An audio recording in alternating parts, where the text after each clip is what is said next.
see how he plays throughout the day and see if he can loosen up and work up a lather and get comfortable. Under 3 minutes to go first quarter. Gophers trailing 7-6 with the football. Minnesota 2nd and 9. Darius Taylor staying in at running back. Under center now is Brosmer. Tight end to the left is Caller. Up 2 receivers that way as well. And now some motion. Somebody jumped early and pre-snap penalty here for Minnesota. I feel like we've seen a lot of pre-snap penalties compared to previous seasons. 77, 5-yard penalty, remains 2nd down. Quinn Carroll. You love this team if PJ messes up a lot. 60-year player, and he's had a couple penalties this year, and the offensive line has had more penalties this year than we can remember. in a season. I mean, this team is definitely fired off the ball early, now. eager to PJ make a block. didn't miss the so kick now against it's second North and Carolina 14 for the Gophers. First penalty of the day. Versus Rutgers Iowa. is the second least penalized team in the country. Minnesota is a pretty amongst the decent top team. 20. So hopefully Iowa's 6 and that's 4 right just now. one of They're just as very good as few we penalties are. for the maroon and gold today. Against Rosebud this Michigan, time with an empty backfield and 5 receivers. You know, I feel like he wants made to the throw correct. plenty He made of time, every throws correct out to call. Taylor, The only thing that puts on didn't a move happen. at the 30 and makes a man miss to the 35. Diving forward for the first down at the 40. 16-yard gain on second and 14. And go. a great job by Taylor, who's I the don't Big love the Ten's idea leading that receiver PJ amongst messes up running the backs. game. I That's mean, his 40, I feel like he's a pretty good coach and he gets presses every ounce of skill out of his players. I feel like he needs to get more skilled players. Oh, my bad. If it was Spencer, He then needs to be here's a bit of a better recruiter, and he needs to get those and recruits. let's see where they spot him as he gave up some ground. That There North is a Carolina marker game hurt. down That game in the did secondary hurt. on That the was far side of the that field. game sucked to be a Gophers fan, It was especially Elijah Spencer on the 16-yard gain. if you were at the game right. and they shot off and the for Elijah, that was his 35th catch. He's second on the team in after that receptions. field goal, or and after the let's missed listen to the field goal to announcement try to here. win the game. Personal foul, face mask, defense, number 0, 15-yard penalty from the end of the run, automatic, first down. Well, it's an 8-yard gain plus a 15-yard penalty. That was away from the play, total opposite side of the field, and that's Eric Rogers, the senior defensive back, and he is taken out of the game and being talked to by the Rutgers coaching staff. I feel like this team we have this year blitz is, or what happened there? There was just we don't have a it's replay obviously of it. not as good as that 2019 team. So where Minnesota we had now the into 10 Rutgers wins. territory, trailing But, by a point. in that 1:40 to go first we quarter. played a pretty From soft early Piscataway. Clock season, now winding, 7-6 and we got the score. ability to gain that Rosemer momentum. under center now, and this Darius season, Taylor behind him. 2 receivers left plus a tight end. In a double tight, in there's this a tight season, end to the we right. played a pretty good North Carolina it's a straight team that's handoff to coached by Taylor. a really Wants veteran cutback coach. lane, ain't going to get it. No gain. Good job by Rutgers to flush in and fill the gap. Darryl mentioned the Rutgers defense. They have not been very good, particularly in recent weeks. They're allowing 166 yards rushing, 227 yards passing on the season, and it's been much worse during this 4-game losing streak. That time, though, they stayed home. Being a good coach, so I'll give him the benefit of the doubt on his coaching ability here. We did handily beat 2 teams that we should have. We played decent in the first half against a tough Iowa team. Deontay Hamilton, a late sub out. He does make it off the field in time. Marcus Major on 2nd and 10 is the running back. Rosemer moves him from left to right. Now waits for the snap on a straight drop, wings it out quickly to Marcus Major, and he works his way inside the 35 to about the 33-yard line. A gain of 4. UCLA and USC both made a living on the throw to the running backs out of the backfield. This Rutgers defense had given up a bunch of yards after catch, not after contact, but after catch. And in fact, last week against USC, they gave up 251 yards after the catch. If they're going to give up yards after would catch, count after the catch as well, not after contact, and it's a 3rd and 6. So we'll see if Minnesota tries to utilize the running backs a little bit more. Key, 3rd down here for the Gophers on their second drive of the game, down by 1. Under 10 seconds to go here in the quarter. Rosemer on 3rd down to throw. Blitz comes, waits over the middle. The ball batted in the air. No flag. I thought maybe Jackson had his arm grabbed as he ended up having to make a one-handed catch, and he couldn't get the arm up. It was being held, and the Gophers will send the field goal unit on here. It'll be a long field goal attempt, and there's 1 second left in the quarter. So the good news is Minnesota will have the wind at its back here. I think it's just one of those things we've seen. Both we have had maybe a little bit of pass interference, and the Michigan game I don't think was really an easy missed field goal. I think our issue was a little bit handsy. I think that ball was didn't get that recovery on the review from 51. He missed an the Big extra Ten point said on that a we bad should have gotten snap. that review. This snap's on target. The spot is down. The kick is on the way. Plenty of leg, and it is good. He hit it from 51 yards, and the Gophers are back out front 9-7 as Kesich drills a long field goal. If we beat Wisconsin this year, 2 yards shy of his season high, 3 yards shy of his career high. He's now 14 of 20, and he was the Big Ten Special Teams Player of the Week this week after kicking the field goal in last week's win. So the Gophers get a field goal. With that field goal, Old Dutch proudly donates $250 to the Golden Gopher Fund. Old Dutch Foods is proud to be a longtime supporter of the Gophers and the University of Minnesota. Old Dutch Foods quality lives here. We should Let's take a break. we should be a 7-win team right now, but being a 6-win team and having a victory over a top 10 ranked team in this season is a pretty significant win for us. So or complicated paperwork. in pregame, they were talking about potentially, if we could run the rest of the table receive one monthly statement and with flexible payment options. and end up in in more a information New on Year's how you Eve can take bowl as a control 9-win of your team. healthcare That could journey. be interesting. I think our biggest test is obviously going to be that Penn State game, but Penn State Preparation is is the at home. key to success on game day. Penn State is kind and of like your dealing with favorite a Gophers on the field, iffy, you need to be injured ready right from the quarterback opening right now. kickoff. Drew Senex has Aller, your I think, pregame Drew routine Aller is your covered. quarterback right We've now. got your salty He's been snacks, coming in and your out of sweet treats, injuries. ice cold beverages to wash them down, and fresh tanks of propane Wisconsin's to fire definitely up a the beatable grill. team this year, You'll so. hear fandom at your local Senex station. They got 2 Go easy for wins to pride. start the season, Powered 2 tough locally. losses against ranked teams, one of which we beat. I mean, if we go apples to apples and compare that USC victory against our their USC loss against our USC victory, not bad. They played an easy win against Purdue, Rutgers, and Northwestern. A pretty soft middle of the schedule here. They lost in Iowa City. So, Iowa City is a hard place to play, but they lost worse than we did. Free to They open lost, a world of remote work and a portal into 42-10 versus we Gameptopia. lost Free to be everything you 37 imagine. or something, and then 31 to some. 14. That's how it feels to have quantum So, fiber internet. granted, that Quantum game was Fiber, in your Minneapolis, world but still, unleashed. Learn more at quantumfiber.com. apples to apples, we're Limited comparing our availability. games. Service in select locations only. TimberTech and We don't play TimberTech.com Purdue this year. not We only are playing. the I mean, best obviously in the we're playing business, but Northwestern, the and decks they we're develop and the decks we're they on pace build to maintain are the that or highest of whatnot. So, quality.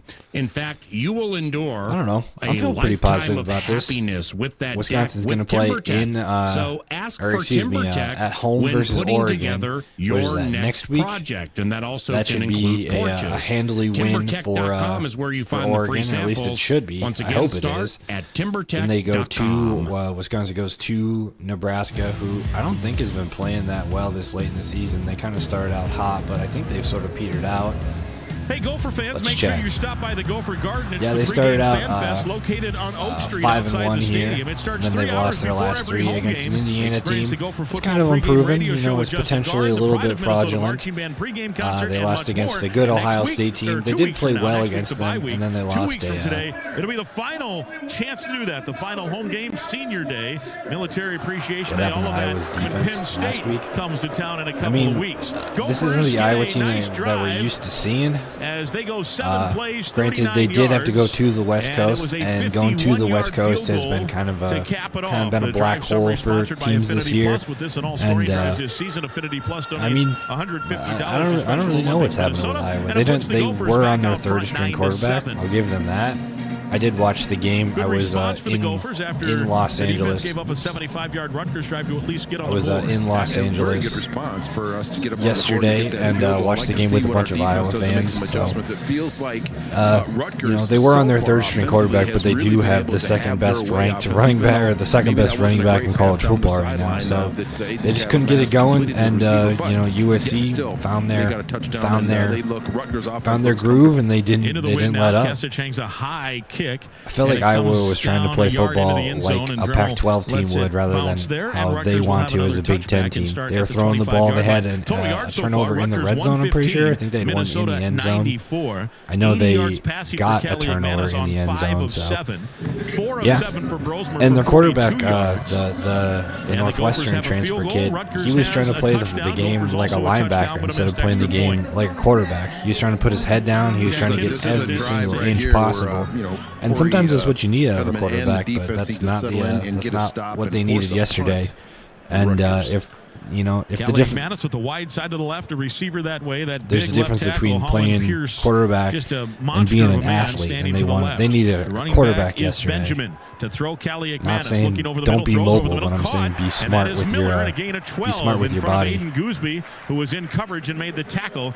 They'll officially call it a gain of 11 to the 36-yard line. Callie Igmanis now 6 of 8, and he whistled that thing in there in a hurry too. We need our whistled in there. We need to get some pressure on 8th and Callie Igmanis. Get him on the ground and get him out of his rhythm. We need a turnover. Yeah, we need a defensive turnover here. We need to get some pressure on the quarterback. Deep drop here, and they couldn't get we need to see our defensive back step up. I want to see some Coy Parrish movement here. maybe hear Justin Wally's name called. He did get a pick six in that Maryland game, and I was trying to compare the two. The running back, wide side to the right. And it's a handoff to Benjamin. Starts right, cuts left, and a nice gain across the 40. And to the 42-yard line, a gain of about 6 or so.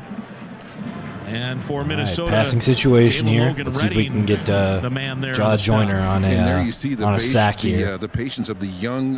Let's get some pressure. I want to hear. Who's going to get his eligibility back because he's going to play under 4 games, but does a nice job in the line of scrimmage, settling his feet, a quick jump step to the outside, and finds a gash and picks up 8 yards on first down. Grimm's sack call here. Gophers defensively need to shut the faucet off here from the 42. Callie McManus out of the pistol, a tight end to the left, and a receiver that way as well. And he has a straight drop.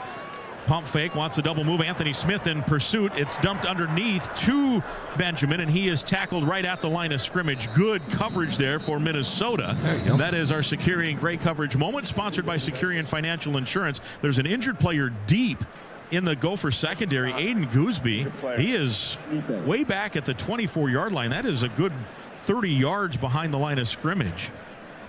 And hopefully he's all right. I didn't see what happened. I just saw him laying there. That's not a position really on the, I want to see us get injured, especially if they've got this. How he got hurt. Yeah, let's take a break here. We'll come back. We'll give you an update on that. Hey, when the holidays get real, start at Kohl's and Kohl's.com, where you'll find early Black Friday deals. Kohl's, poppy defense, families come first.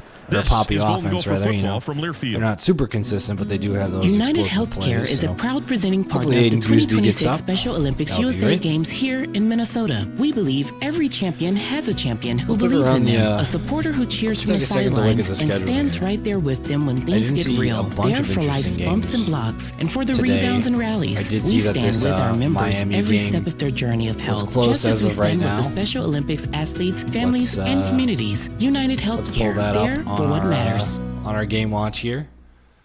Undefeated With Miami's the Golden taking Gophers, on every the touchdown upset-heavy is more than just a touchdown. Georgia Tech. It's a testament to the teamwork, elbow grease, and can-do attitude it takes to make it to the end zone. And while our fields Florida aren't the and kind you Texas throw could be passes on, interesting. Case IH knows every successful that farm is more than just a reason it could farm. be- It's the product of top-notch tillage, the only reason it planting, could be harvesting, interesting is, hay, and a little forage bit of some equipment at the upset hands of potential hardworking there, but growers. Settle the score I with just don't superior trust- tools yeah, by we're already- visiting your local Case we're already, IH dealer or go to caseih.com/Gophers. already in a hole, and they've got Go their Gophers! second quarterback in. They started the season out with former Wisconsin. I think he was like a 4 or 5 star quarterback. Fall makes the perfect time to go for a road trip to Lake County, Minnesota. Graham Make your Mertz. game plan for a North Shore weekend to catch Florida the started out the vivid season colors with around Graham Lake Mertz, but he Superior. got hurt, Chase so. waterfalls or explore the backcountry by foot, bike, or ATV.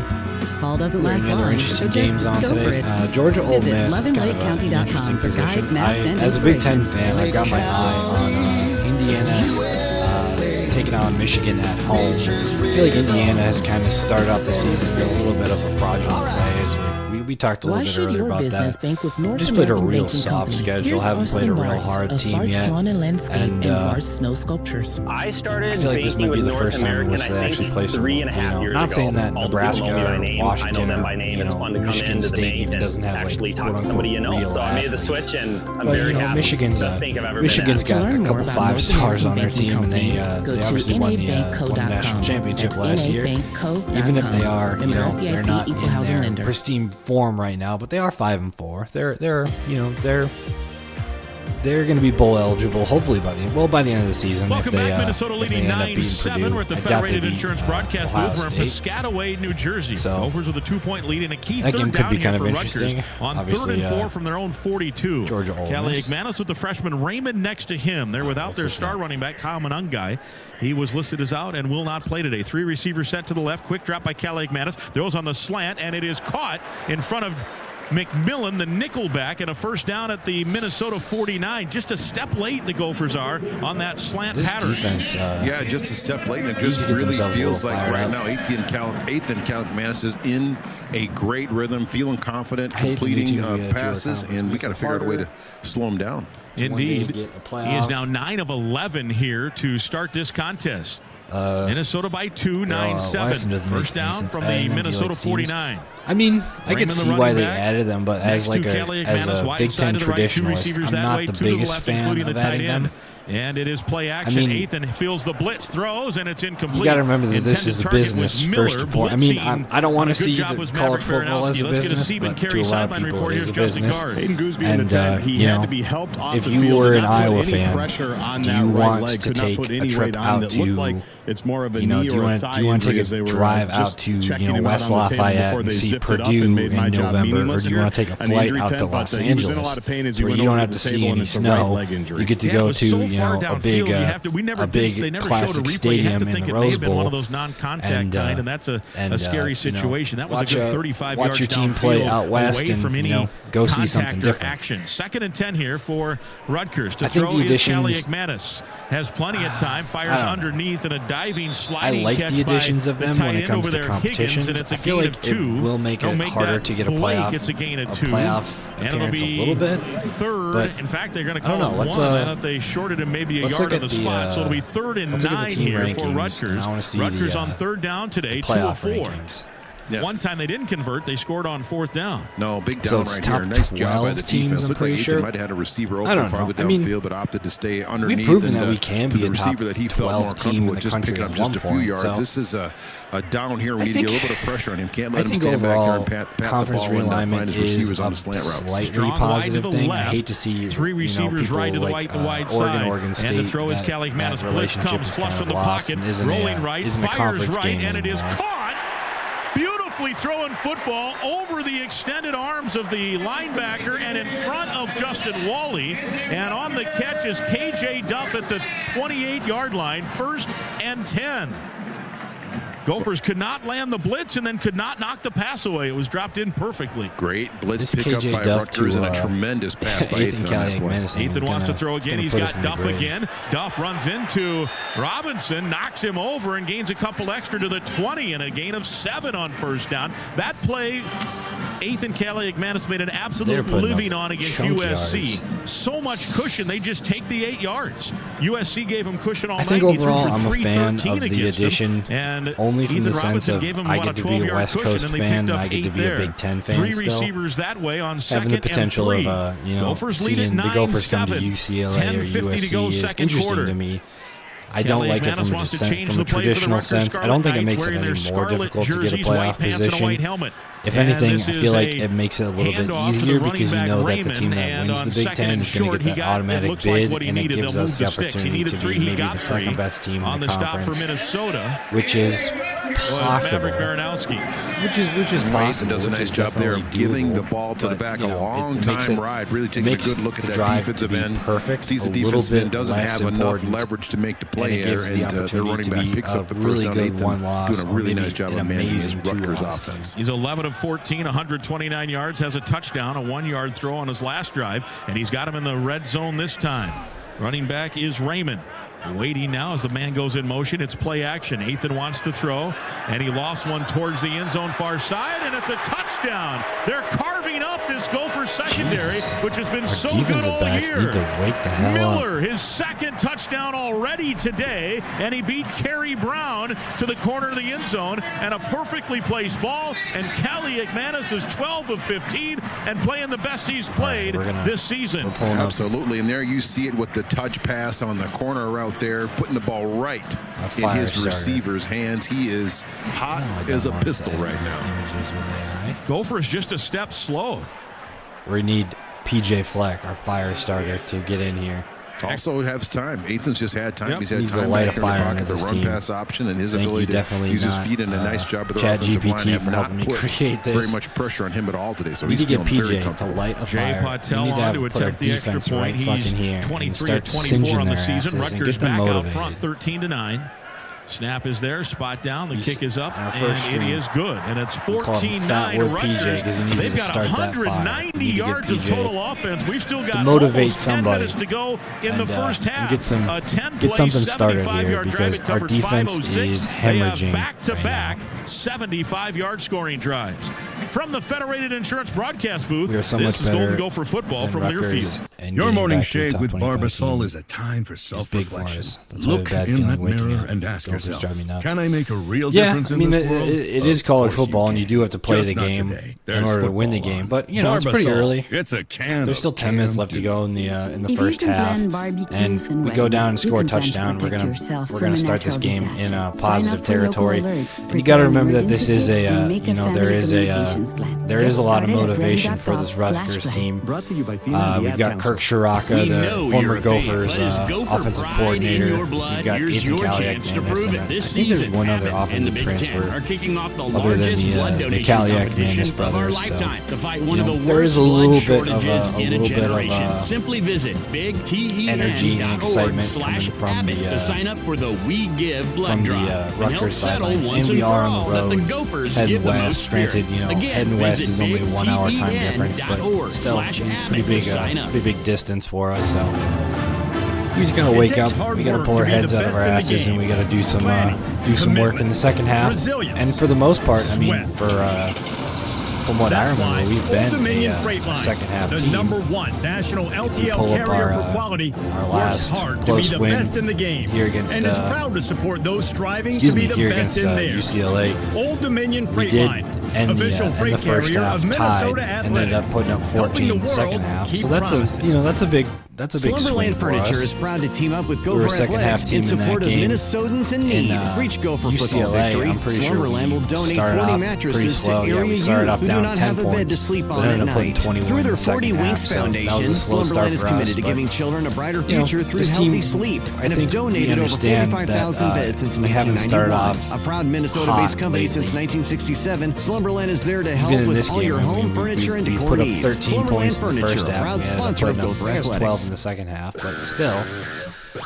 Welcome back to Gopher Football on the Gopher pretty balanced Sports Network from a their pretty field. balanced first and second half, and we win a close game. Minnesota trailing 14-9. Rutgers on fire offensively, back-to-back 75-yard drives. Time for an affiliate salute presented by Minnesota Corn. Maybe 24 Using points. University research and advances in technology. Minnesota's corn farmers are driving find that towards motivation in the second sustainability half. while We got to get some. people, planet, and profit. We got to see Learn more what they're going to see, and we got to. 10 seconds on the Gophers Sports Network. We got to find our energy. Our defensive backs haven't been playing very well. I haven't heard any of our any calls from our defensive line, or certainly not from our secondary. So we got some work to do. Gophers down Let's even 5, check just under 10 to play second our quarter. game cast from his first game. Okay, so in this Justin Guard has a Stephen Carey sideline. in the North Carolina game, we did start out hot in the first quarter. We need some turnovers. Hopefully they come. Every single game, I'm always waiting for Coy Parrish to make that play. He's a baller. He knows how to play ball, and he knows how to get the ball. So I'm optimistic. I'm trying to stay positive. I know that as Gopher fans, we find ourselves falling into that negative. It's the 5-year anniversary of beating that number 4 ranked Penn State team. Hopefully we can get some of that juju back in our spirits. We have some alumni at the game today, so I think we're going to be just fine. Under center is Brosmer, and it's play action. He throws a little dump off to the tight end, Gears, and Gears has a yard. Good defense. The linebacker, need to get the ball down the field. He's out of Quebec, Canada, junior.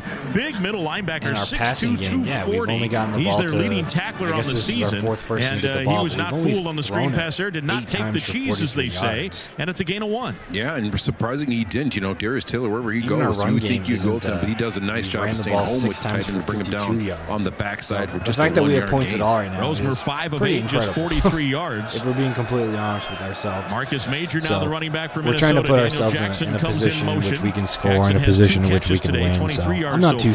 I'm a little nervous. I'm a little anxious, but that comes with the territory of being a college football fan in general, and especially a Minnesota fan. So. And it'll be spotted at the 34-yard line to bring up a 3rd and 1. Trying to determine which guy caught that. I think that was putting ourselves in a good position on 3rd down here. We got 3rd and 1. His second catch. We have a playbook full of players that should be able to convert us to 3rd and 1, especially as a Big Ten traditionalist. I guess we haven't been that traditional this year.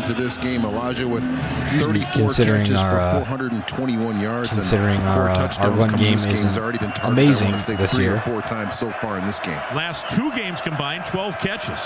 So you're correct. Here is a quarterback sneak, and he got the first down. He needed to get to the 35, and that's exactly where he got. They used the tight end behind him, Callerup, to help push him toward that first down. Gophers trailing here. We're in the second quarter. 14-9, 8:15 and counting in this quarter. 10 minutes, Subs coming in put now together for a both teams. 8-minute drive, score a touchdown, hold them, for go to halftime with a lead. Also in there is get the ball after the end of the first half, or after the end of halftime. Marcus Major, the put a score on, and tight end to the left. We're up. 2 receivers that way as well. That's the wide side. Christian Driver goes in motion 11 points to the right, points, and it's play action, rolling right. Boy, had Driver open and missed him, and he has to throw it away. Boy, Driver was wide open right after the play fake, but Max took a step or two, and by the time he was ready to fire, the coverage had recovered there, and it's a 2nd and 10. It's too bad Max doesn't miss very much. He usually is really quick with his decisions, and then you're right, that was open really quick, so hopefully he'll get another opportunity. Get a chance to look at that replay as Driver went in motion, and no one covered him a good 10 yards downfield. That's a name we haven't heard in a while. Christian Driver. Hopefully we can get him involved in the passing game a little bit. 2nd and 10 here for the Gophers. Clock stop. They trail by 5. Rosemer with a handoff to Taylor. Stutter steps his way out, and a gain of about 4 to the 39-yard line. It'll bring up a 3rd and 6 here for Minnesota. 7.5 minutes to go, second quarter. Marcus Major back in. Jamison Gears back in. Callerup and Darius Taylor coming out. In the hope, and we had that play earlier that Darius scored on that was a for every time that we've situation. He had like a 19-yard we've made a mishap on defense. They've kind of right now, but Marcus Major is in the game. Made a pretty solid. I think they haven't even made that many solid plays on offense. Must have helped but something with this secondary, because they have guys covered way better than the last 3 games. Rosemer to throw over the middle, off the fingertips of Gears. It would have been a hard catch, but it's one maybe you got to make if you want to win on the road. And it's incomplete, and it's a punting situation for Minnesota.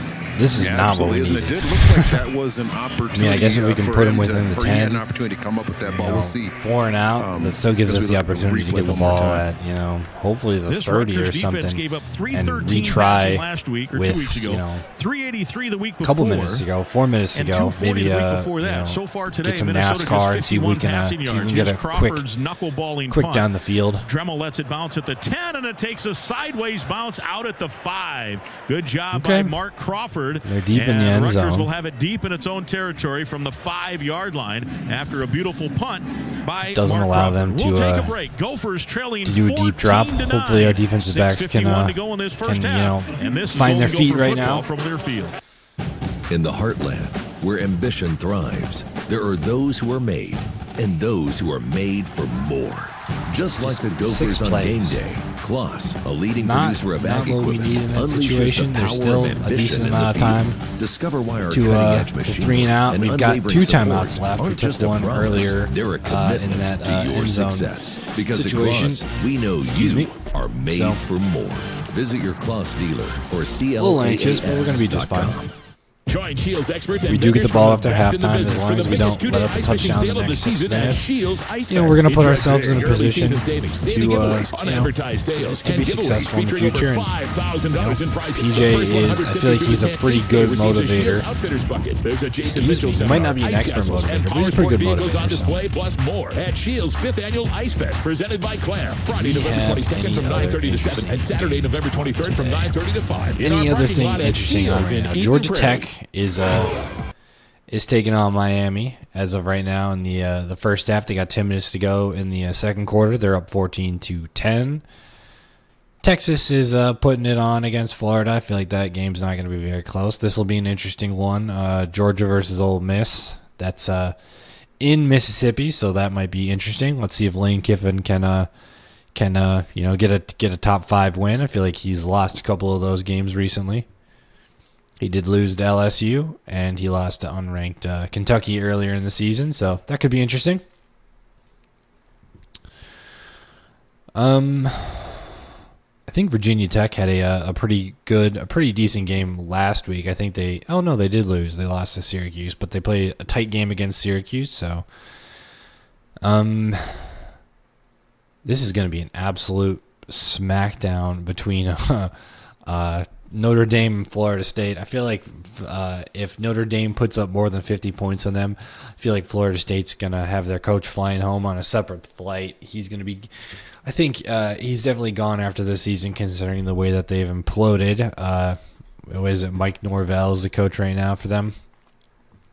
I feel like you're going to see Mike Norvell gone, and I feel like you might see Matt Rule take over in Florida State. That's kind of my prediction in that situation right now. You got a not great Oklahoma taking on a Missouri team. I really hope to see Ashton Genty put up some huge numbers against Nevada this week. That could be kind of interesting. And the Holy War, we've got Utah versus BYU. For the love of God and everything holy, I hope that Utah beats BYU just so they don't get that 4 seed in the college football playoff. And it's a handoff. And with the football Sorry. is the sophomore Jashawn Benjamin. And he works his way to the 6-yard line and a gain of 1. Good tackling there. Lindenberg and Devin good Williams. solid tackling. We need to hear a sack from Jaw Joyner. Jail back when you're like underneath the 10-yard line. You want to have some just kind of comfortable runs before you can do anything and just kind of And we need to see some something interesting from they tried to hustle up and it fooled the receiver. No matter what happens today, I really don't think we should. Slow playing it, walking. He was in the defensive side of the line of scrimmage. 6 games and be eligible they tried to for hustle the up. season. Yeah. Half the distance to the goal. Remain second down. They tried to hustle up, and then he was late getting there. And then once he got there, I don't think he was even set even when the ball was snapped.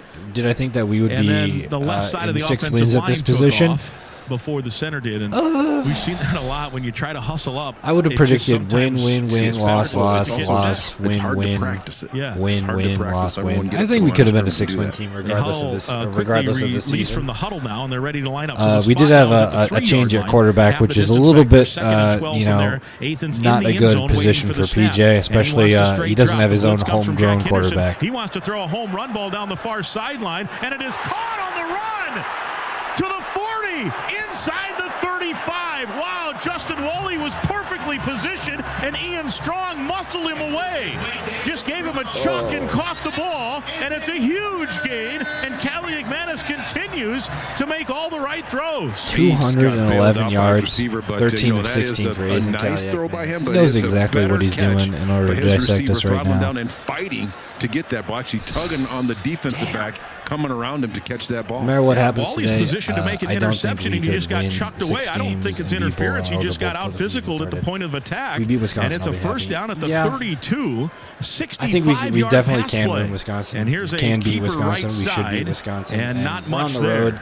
Let's beat Wisconsin. Just put put a positive spin on the end of the season. That mesh point has gone better than I think. I think people. He just got muscled out. DT. That I don't think people think we would be in this position. We've got 2 ranked wins. By Ian Strong on that we play lost a close game against Michigan. We lost a close game again. Not really a close game. We lost a close game against a North Carolina team that at the time had their preferred starting quarterback. 211, 2 touchdowns, and we have 4:40 before halftime. I try not to be too pessimistic about the Gophers. I think this season waits for the snap on has gone a little bit better than we could have planned. Blitz comes again, fires again, and this time it is overshot. The intended target was Dymere Miller. In coverage back there was Coleman just like Rice every season, safety. Remember, if Minnesota goes, he'll give us an update on Aiden Gooseby, goes one of the other over the entire season, but they beat Wisconsin at the end of the year, it's a win. As long as we beat Wisconsin, it's a win. I don't want that. Which means he's done. It's not that I don't want to beat Wisconsin. Is that I don't want that to be the highlight of my season. I want the highlight of my season to be a 7-win team, to be an 8-win team, to be a 9-win team. Minnesota does have some depth at safety. It's being tested now as Green is out, Gooseby out. So you got Brown, Parrish, and Bryson are the guys. 3rd down and 9. Here's a launch up, far sideline, and incomplete. Penalty marker late, and this may be interference here on Zaquan Bryant. They're just dissecting our secondary after that last play, the way they've allowed the receivers and defensive backs to pull and push and tug on each other. That was a good ball and another ball, and actually a pretty nice throw. Interference. Defense, number 4, 15-yard penalty from the previous line of scrimmage, automatic, first down. trying to get a look at the replay here. The intended target was strong. And, boy, they're just throwing the ball up 50-50 balls, and the Gopher secondary has just – this is as bad as we've seen the Gopher secondary play all year. Yeah, again, they're positioned there, DT, and then they commit an interference. 1st and 10 from the 15. 211 passing yards. This is not what anyone thought would happen here today. Yeah, the handoff, not at all. That is Benjamin. He has a gain of 2 to the 13-yard line. It'll be 2nd and 8 from there. Host of Gophers in there, including Anthony Smith and Danny Strigo. And again, Rutgers hustling up to the line of scrimmage. 4:05 to go. PJ wants to start that fire. Needs to be our fire starter today. Breaking one tackle is Benjamin. Gets inside the 10 to the 9. And I just hate the Wisconsin Badgers. Every year, the Rutgers Scarlet Knights. Every year it's the game I go see. I live in Wisconsin, and I get so much crap from Badgers fans most of the year. Coming in. Total defense number 9. I can understand being a Hawkeye fan. I can understand it. They they're a team that has consistently won. Let's get a pick. Hell yeah! This is where we need Coy Parrish to step up. I feel like in the red zone he's been playing pretty decent ball. I could see being a Hawkeye fan. They've gone to they have a deep history. They've got a really passionate fan base and whatnot. And they've got national championships back in the day or whatever. Robinson caught it as he inbounds. Yes! Interception. That's what I'm talking about. Robinson. You called the pick. You called that pick. Makes a big play. And for Let's Ethan go. Robinson, interception number 3. He got Let's a foot fucking down go. in the end zone, and it will be Gophers ball at the 20-yard line. Let's go. Back. Interception.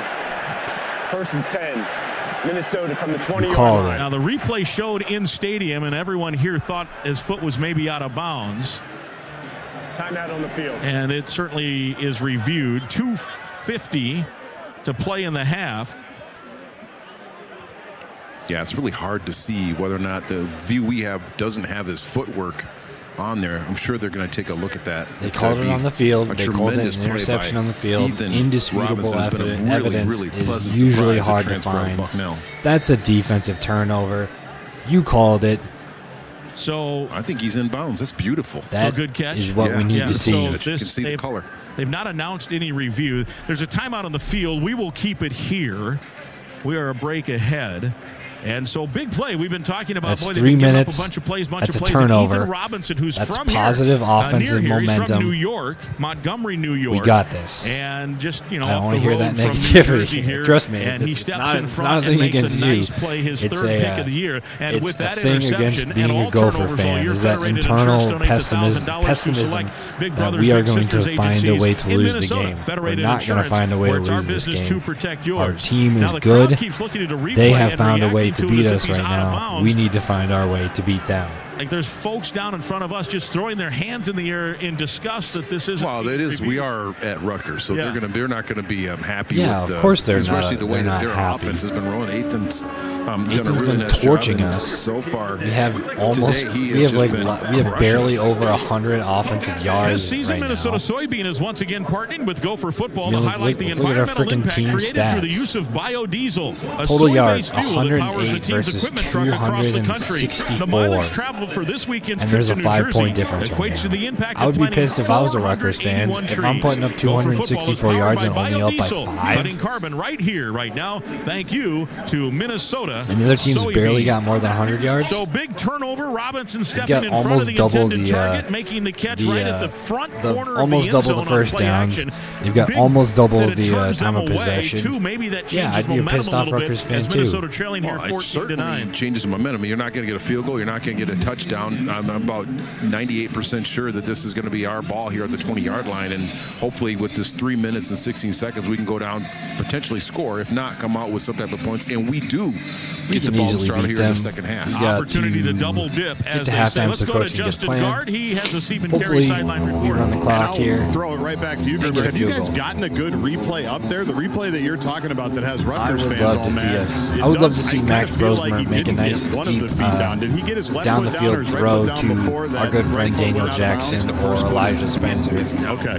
Yeah, the fact they haven't or maybe get something out in the flats to DT and watch him do his stuff, make a big gain, get out of bounds, and then get the call. Of course, do what we need to do. I did not take advantage of we have a kicker who's got a leg. I mean, but so far, no we don't have to get review inside the 20. I mean, if we're at the Marcus 35, Major is the running back to start this I'm drive comfortable next to with that. Brosmer out of a pistol set. Gophers called have been it. We're on sluggish offense. offensively, just 108 yards.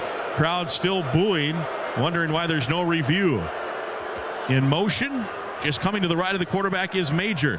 Quick hitting pass. This is Christian Driver right side, and he works his way forward for a gain of about 4 out to the 24-yard line. We do have the 2-minute timeout to work with right here too. So he's been out a little bit with some injuries. Just 6 catches coming. We've got into this momentum game and on our 1 side, touchdown, but he's another explosive receiver especially that getting we have in our momentum, receiving core.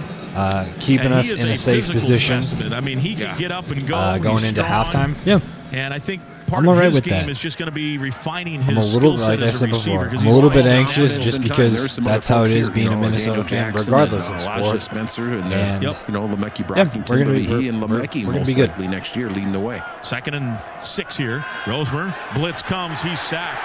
No chance. That's what not what we happened need there? in All this the way situation. back at the 16-yard line.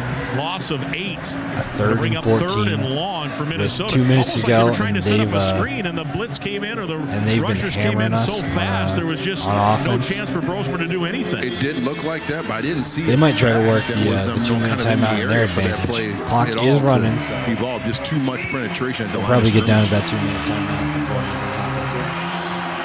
Yeah, that was something. They just got bounced. 3 guys just bounced the Gophers, and we've come to the 2-minute warning. They had a 3-man 3rd and rush long too. for Minnesota. When we come back, they trail 14 We to still 9. missing our From the Federated our Insurance guard, broadcast something like booth, that? this is Golden Gopher football from Learfield. I know that Minnesota soybean farmers are opening the playbook this season. I know to that the tackle kid from harmful Edina, PFAS chemicals by investing the soy old checkoff Notre dollars Dame in the transfer soy kid, foam, a bio-faced fire he's suppressant comfortable with playing soy guard, flour or he's and more comfortable zero playing guard PFAS than tackle, chemicals but or still. forever chemicals. We can't Love to see lose us be when healthy. farmers are protecting the We got ourselves a environment and turnover. fire responders while And, also growing demand for soy. Learn let's how let the PJ soy do his checkoff thing. He's protects got to light that Minnesotans' fire, blind right? side and scores touchdowns for the economy. Game 1, we by called him visiting mnsoybean.org.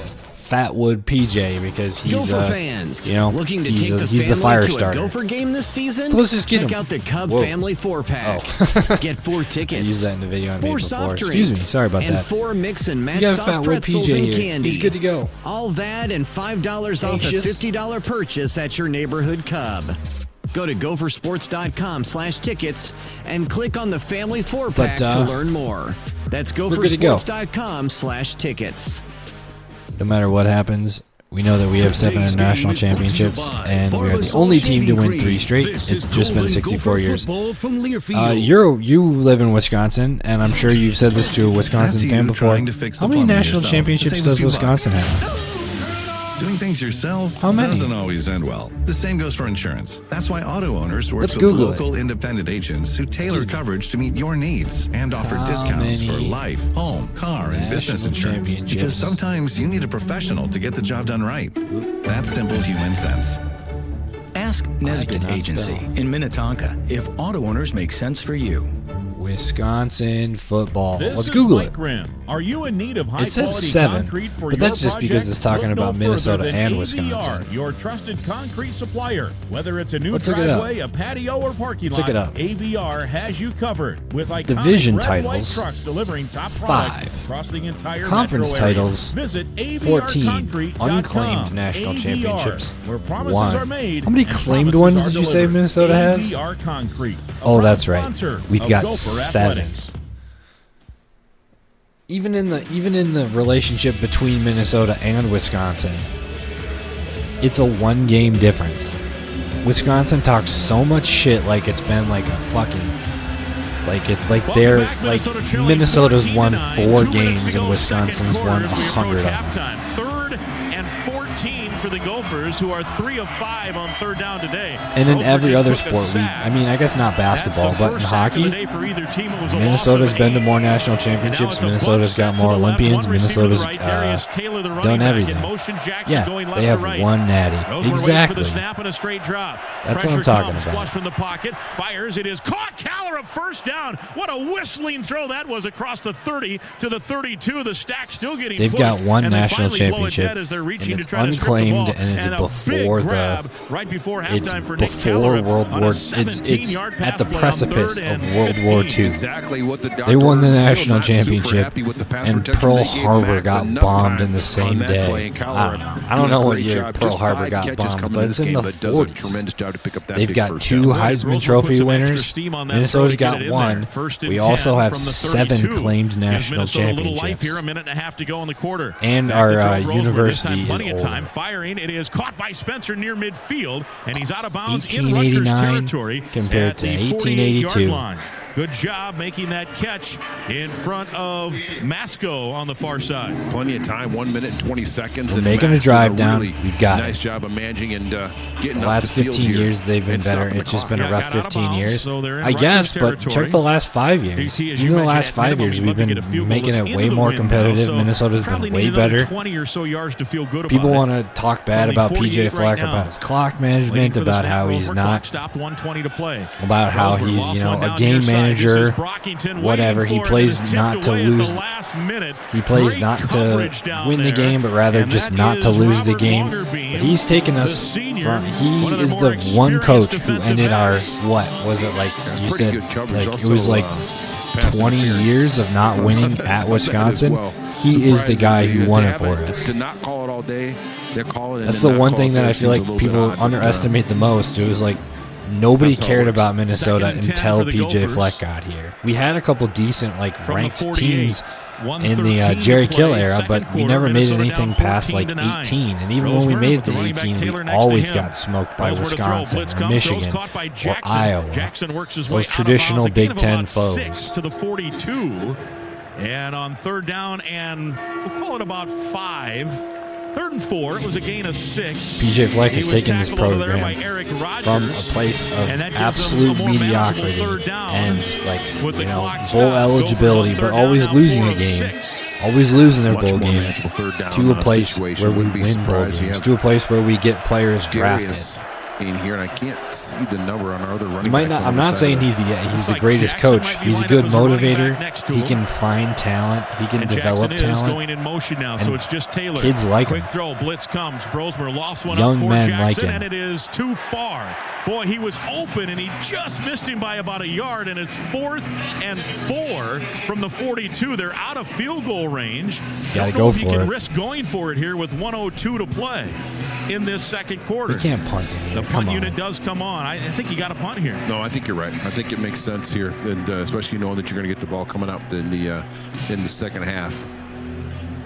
It's too bad the Gophers had something going. They converted on the 3rd and long, and then the drive stalls on a couple of incompletes on downfield throws. Suk up the center. Crawford stands at his own 42. Damn it! I hate to see a punt in this Christian position. Dremel. Snap knee high, and he just pooches it up. End over end kick. Bounces at the 12 and goes all the way to the 1-yard line. Did it cross? That's the question. Did he carry it into the end zone? They're still determining. There's a discussion down there. And who was that? Was that Robinson or Parrish? I think it was Bryant, and they say touchback. Damn. Now, that is reviewable, and it's where the ball is possessed. Field is a touchback. 1st and 10, 20-yard line. It's a touchback. It isn't where the player is, so you can be in the end zone. And Brian backpedaled. Ooh, that's close. Why did the ref standing right there not determine it? It was the far ref who made the determination. I don't think that's enough to overturn, but the ref right there just waited for the other guy. Maybe this angle will give us a better idea. The touchback. The previous plays under further review. Good. That's going to be a touchback, right? Yeah, it's a touchback.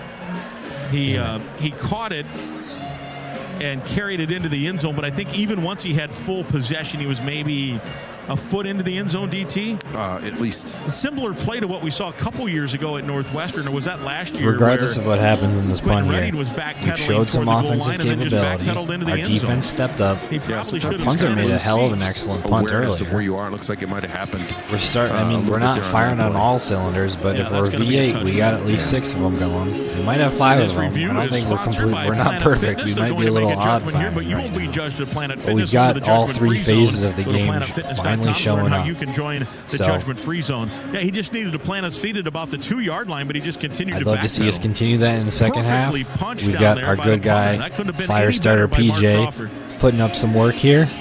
We're going to be good to go. And gives them nice field position, and their offense does have some momentum with 51 seconds. In this second half. Surprised if Ethan didn't take a couple shots downfield, even with that interception he threw on that last series. We will, at halftime, hear from PJ Fleck on the way into the locker room. His team currently trailing 14-9. JG will have that interview. We'll have a scoreboard update. We'll give you a little quick men's hockey recap from last night. Gophers score the last 3 goals of the game to knock off Wisconsin last night.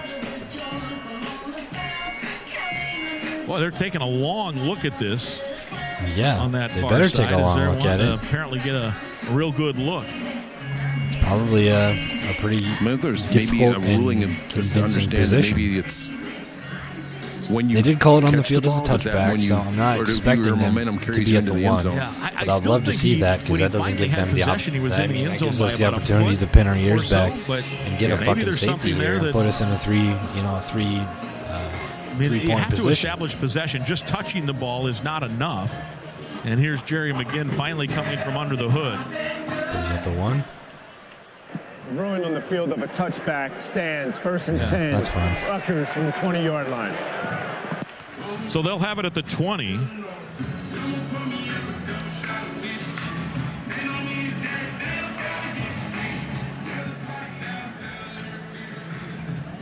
All right, well. So now the punt there, as it turns out, nets just a little over, 27 yards because it was misplayed by the gunner there. Today. It couldn't have been a better punt, exactly what you're coaching him to do there. And now we'll see if it bites him. Let's finish up this first. Gophers punted on 4th and about 4. And the quarterback keeps and no gain. Good job by Lindenberg to knock him down with 44 seconds to go. And Rutgers, to me, surprisingly, appears content here. Yeah, a little bit surprisingly. I imagine they were hoping that either the back or Ethan would pop out of there and pick up some positive yards, and now they're probably going to kind of considering how this first half has gone, I'm with the lead. Optimistic for the second half. Like I said before, we might not be firing on all cylinders. We've got 3 phases of the game starting to warm up a little bit. That was Ian Strong, and their quarterback Ethan starts to get on the decline. We kind of understand what they want to do on offense. And Monroe, who we haven't seen much of, and Joey Gerlach here. Moderately optimistic. And Kerry Brown also on the field. We do not see Coleman Bryson out there. Gophers with 3 down linemen and a couple of extra defensive backs. 3rd and 10 here for Rutgers. Gophers do have a couple of timeouts, so if they could get a stop here, and it is handed off, and the ball carrier is Raymond, and the Gophers will not take the timeout. They'll let the half in. I thought maybe they would force them to punt here on 4th down, but they will so not. Too. Maybe give Coy a chance to return it, or you got Parrish, one of the best return men, or you could fair catch it and try a free kick if it's a poor punt. But as it stands, that won't be the case. Halftime score: Rutgers 14, Minnesota 9. Gophers trailing by 5. Time to hear from the head coach PJ Fleck. His halftime interview Twins, brought to you by and Gophers Sunbelt fan. Business I was Advisors. a North Stars Alumni-owned Sunbelt serves business owners as Minnesota's largest seller of companies. They should be on your team roster if you're buying or selling a business. Get your Sunbelt no-cost, confidential business valuation today. Visit sunbeltminnesota.com. JG is standing by. He's waiting for the head coach, PJ Fleck, not a who's huge talking Wild to fan. TV right now. His team trailing 14-9. Rutgers 267 knowing PJ, Minnesota he's going to run it out to 146. halftime. And it certainly wasn't the first half that a lot of Gopher fans were anticipating. Not a huge hockey fan, but I'll watch it. I'll watch Gophers hockey occasionally. PJ, how do you make their offense a little more uncomfortable in the second half? I mean, I'll watch them a little bit. Let's listen to PJ down the field and making a play in one-on-one coverage and 50-50 balls. We got to tighten up our coverage on the outside. Correct. Force them to make better throws, harder throws, more contested throws, and then get the run game on the ground a little sooner. How do you feel offensively? Well, we only had 3 possessions, right? So we've scored on 2 of them here. We only had we just got to be better. Possessions. You know, I mean, we're really hurting ourselves on the few 1, things. 2, We're about 3, that 4. close. We had 4 possessions, it's not that far. but still. We're about that close on some completions and some popping some runs, but stay consistent. Just keep staying to the game plan. Appreciate it, PJ. That is the head coach, PJ Fleck. Grimmer, back to you. All right, thank you, JG. Yeah, that PJ sounded a halftime little interview winded with there. the head coach, PJ Fleck, sponsored by our great friends at Sunbelt Business Advisors. Rutgers leading 14-9 here at the half. When we come break. back, we'll I'll have be the right halftime back. show. We'll, It's sponsored by excuse Toyota.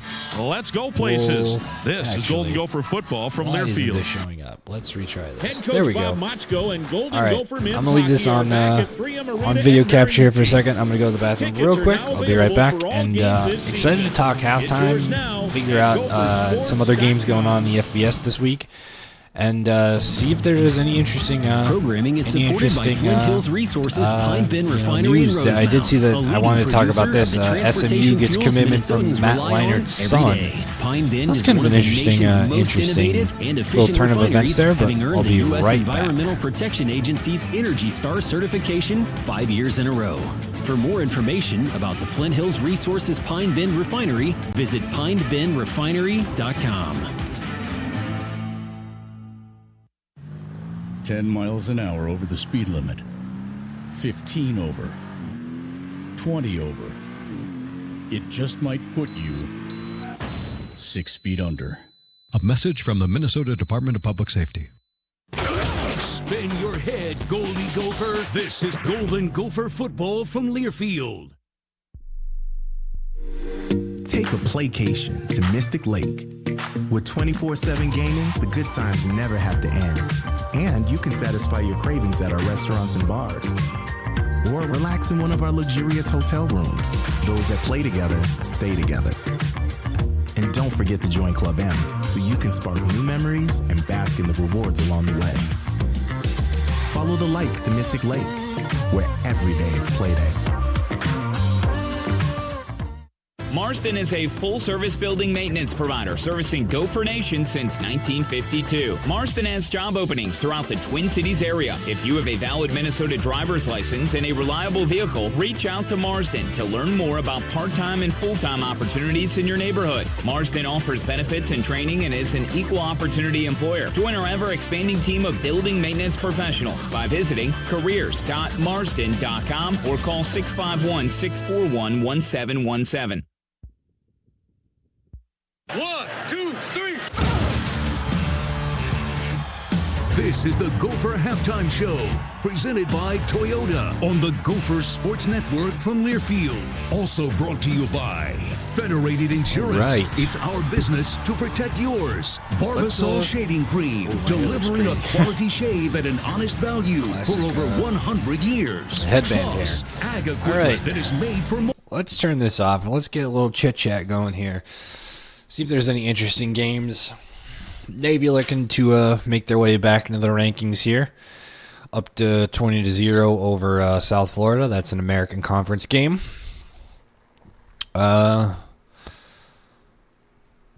versus North Texas could be interesting. North Texas looks like they're a pretty decent game. They are in North Texas, so Army's taking their undefeated record and ranking on the road today.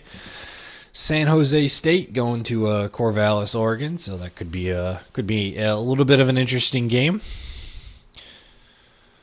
Colorado and Texas Tech. Colorado going on the road in a Big 12 matchup, potentially for a bid at the Big 12 championship. So that could be an interesting game. Let's see if Dion and crew can keep putting it together. Let's see if Travis Hunter can keep working and put himself in a position to win the Heisman there, or compete for the Heisman at least. My least favorite team, Tennessee, is going to take on Mississippi State. They are on the road, they're at home, but, hopefully that's a little bit of a trap game. I doubt that Mississippi State's got anything going for them right now. They won their first game, and they won their last game against Massachusetts, so they won against some pretty underrated teams, but they put up a couple competitive games. They put up a couple competitive games against Georgia and Texas A&M, so that could be interesting.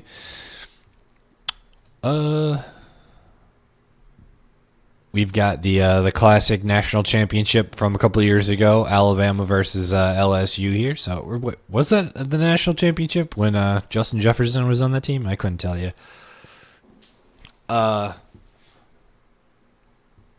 Hawaii is bringing UNLV in from Vegas, so that could be potentially a little interesting. I doubt it, but UNLV had been playing well before their quarterback decided that he didn't want to be in the team anymore, and hopefully Air Force can get a win at home versus Fresno State. Fresno State, I think, has a former Gopher as one of their quarterbacks.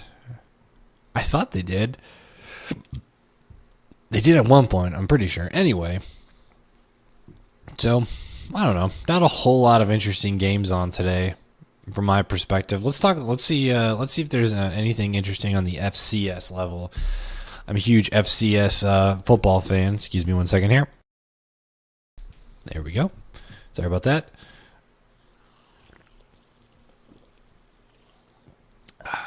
There we go. Do we have any of the Dakota schools working today? I imagine we do. They're probably in the evening games, considering their skill level. We've got South Dakota taking on Indiana. South Dakota's playing at home in the Dakota Dome. Ooh, this one's going to be interesting. I'll definitely turn that one on here in a little bit. We've got South Dakota State versus the University of South Dakota. They are on the Jackrabbits are on the road in Grand Forks. That could be an interesting game. We've also got Drake, who's making an appearance in the polls here just recently, coming to St. Paul to play St. Thomas. So that could be an interesting conference matchup here. Montana State is bringing in Sacramento State, so that could be an interesting game as well. Montana State is undefeated as of right now. Idaho is coming to the Hillsboro Stadium in Portland, Oregon. That could be potentially kind of an interesting game. I doubt it, but it could be. I always like watching the Portland State basketball games at least, so hopefully that could be interesting. Ooh, this will be a good one. A nightcap on ESPN2 if you're interested. UC Davis is taking their undefeated Big Sky to Missoula. If you haven't watched any games at Missoula or in Missoula, you got to turn on the ESPN2 game tonight. Missoula's got one of the most interesting college football stadiums in the entire country. Beautiful out there in Montana, so that'll be interesting. Hopefully that's a good game. I think UC Davis is ranked pretty high. Let's go check our I'm going to go check our rankings on our FCS rankings. Coach of the Year, Deion Sanders. He turned that school around so much. If they beat Texas Tech, they're favored the rest of the year, and they will be in the college football playoffs. I imagine so. They still have to play. Let's go check that. Let's check Colorado. I'd have to figure out. I think Lane Kiffin might be able to fight him a little bit for Coach of the Year. But they definitely have taken that team and they've turned it around and they've proven that they can win. They have lost their only ranked game of the season so far against Kansas State. They will have to play. I think the Big 12 does have a championship game now. They do have a championship game now, so they will have to play against BYU. And Iowa State is still only a one-loss team, so they are technically the third best team. But I do agree with you that Deion definitely pulled their team around, considering last year they went from one of the most overrated early season. They were the most hyped up 4-win season or 4-win team of the year. So I would agree with you in saying that he turned the school around and he definitely made it a more interesting place to be. I don't know if he's going to be there long term is my one concern. I guess it doesn't really matter for Coach of the Year, but I feel like his longevity is something that might be questioned, especially with Florida State having that, probably having that opening after they get rid of Coach Norvell at the end of the year. Assuming that they do, I imagine they would. Florida State doesn't really like to take down years, considering that they're one of the premier long-term college football places in college football destinations in the FBS. So, and considering their history, I guess I forgot that Deion is still coaching and he is a Florida State alum. So we might see. I mean, what's our odds of seeing Deion in on the sidelines in Florida State next year? I feel like the options are pretty good, especially if he wins Coach of the Year. I feel like Florida State's going to give him a check that he cannot disagree with. He's going to have his two best players are going to be gone in it's not Shiloh. What's the other one? Shador. Shador is going to be gone in the NFL, and Hunter is going to be gone in the NFL as well. So he's going to have to start from ground zero again, and I doubt he's got a good backup quarterback, considering that his starting quarterback is his son. So I don't believe in Iowa State, and BYU will lose some games. Hopefully BYU has a tough schedule. Well, let's check it out. I didn't believe in Iowa State at the beginning of the year, but they've proven that they can be here, and I think the only loss that they have is to Texas Tech. So Texas Tech clearly has some juju. They went into a Jack Trice Stadium in Ames there, so Iowa plays on the road today against Kansas, so that could be an easy victory. They play at home against Cincinnati, so yet again, I bet they're pretty favored in that matchup. They go to Utah. Utah, as of right now, is 4-4 overall, 1-4 in the conference, so they're favored in all three of these games. Pardon me. And then they go play at home against Kansas State to end the year, and Kansas State is in that top echelon, so that could be an interesting end cap to the season. And let's check out BYU. So BYU plays the Holy War in Utah this week tonight on ESPN. That'll be an interesting game considering the position they're in and the rivalry at stake. They will be playing on the road though, so that'll be an interesting game. They go stay at home in a night game against Kansas. They go on the road at Arizona, who was hot earlier this year. It's a 50-50 game right now. So Arizona they've been playing out of their league right now, which is a good thing for Arizona and a bad thing for BYU. And then they go take on the Houston Cougars at the end of the year. So I could see. I mean, I'm certainly not disagreeing with you in the fact that that Colorado is definitely favored in all of these games. I don't think that this game against Texas Tech is going to be somebody who they can walk over, considering that Texas Tech just went to Jack Trice Stadium in Iowa City and beat a ranked Iowa team. So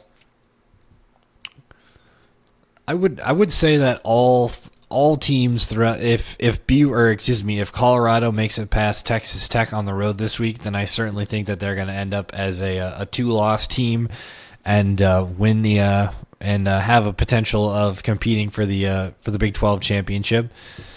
I don't see. I mean, potentially we could see BYU being a 2-loss team if they can't beat Utah in this heated rivalry game. That this is one of those rivalry games where you have to throw the your standings, your win-loss record out the window before the game gets started, because there's always something that crazy happens in the Holy War here.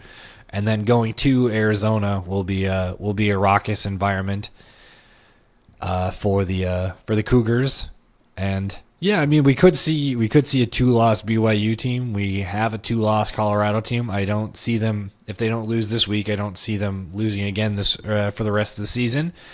And Iowa State has the potential to run the gamut if they take on Kansas State at the end of the year and beat them. So I don't know. I'm feeling pretty confident about having three 2-loss teams and maybe a Texas Tech in there who's vying for position.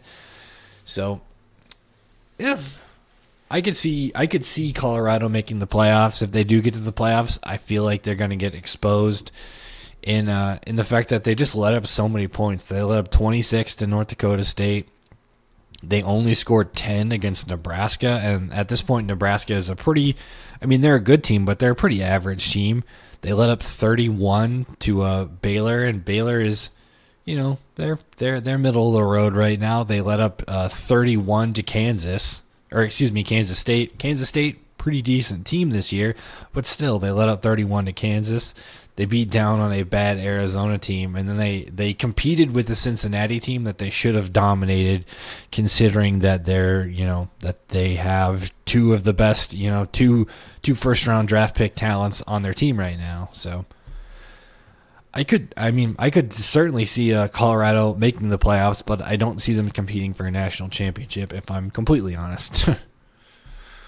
Second Food Day at Huntington Bank Stadium. Both the game broadcast and the presentation inside the stadium. All right, so we still got some time left on halftime here. I was talking about that UC Davis versus Montana game. That'll be a crazy matchup versus a number 4 versus a number 7. So overall, I think college football is in a pretty interesting position right now, considering everything that's going on with vying for playoff positionings and even the FCS rankings. And I don't know if you really follow Division II at all, but Division II's got some competition up top here. And I don't follow Division III at all, but I know that St. John's is up there. I know that obviously the Wisconsin teams are always good. We got Oshkosh. We got Plattsville. We got Wartburg. That's in northern Iowa. We got La Crosse, who's up there, and River Falls is receiving votes. Bethel's receiving votes. Whitewater's receiving votes. Coe College is in Iowa; they're receiving votes. Stout, obviously, is in Wisconsin as well. So overall, kind of an interesting. Yes, they will get destroyed by BYU or Colorado and BYU will get destroyed in the playoffs. I think Colorado, if I'd have to put money on either one of those teams winning a game, it would be Colorado, just because they have that star power and they have that potential. But I just don't see Travis Hunter being able to play at a high level on both sides of the ball in a playoff game. Let's see. Let's go to our this is my playoff predictions. I wanted to see the rankings. Texas, Oregon, Ohio State, Miami, and Penn State are on a different level. I would not put Penn State. I would say there's a 4-team race, right? Or there's a 5-team race. I would say Oregon, Ohio State, but only one of those two is going to get a first-round bye. And right now, Oregon's got the edge. Oregon, Ohio State, Georgia, Miami, and Texas. I would say that Penn State is on a entirely separate level. There's a pretty big step down between Texas and Penn State, just because Penn State really showed some weaknesses in that Ohio State game. Their quarterback kind of is going in and out with an injury, and they end their season on the road. On the road in Minnesota, and I honestly think that might be a trap game for them, considering the position that Minnesota's in, and the motivation that we might be coming out with, considering that we do have a home top 10 win this season. So I don't know. I don't see Penn State being one of those teams. I think that we could see a resurgence from Notre Dame if Indiana doesn't get tested. I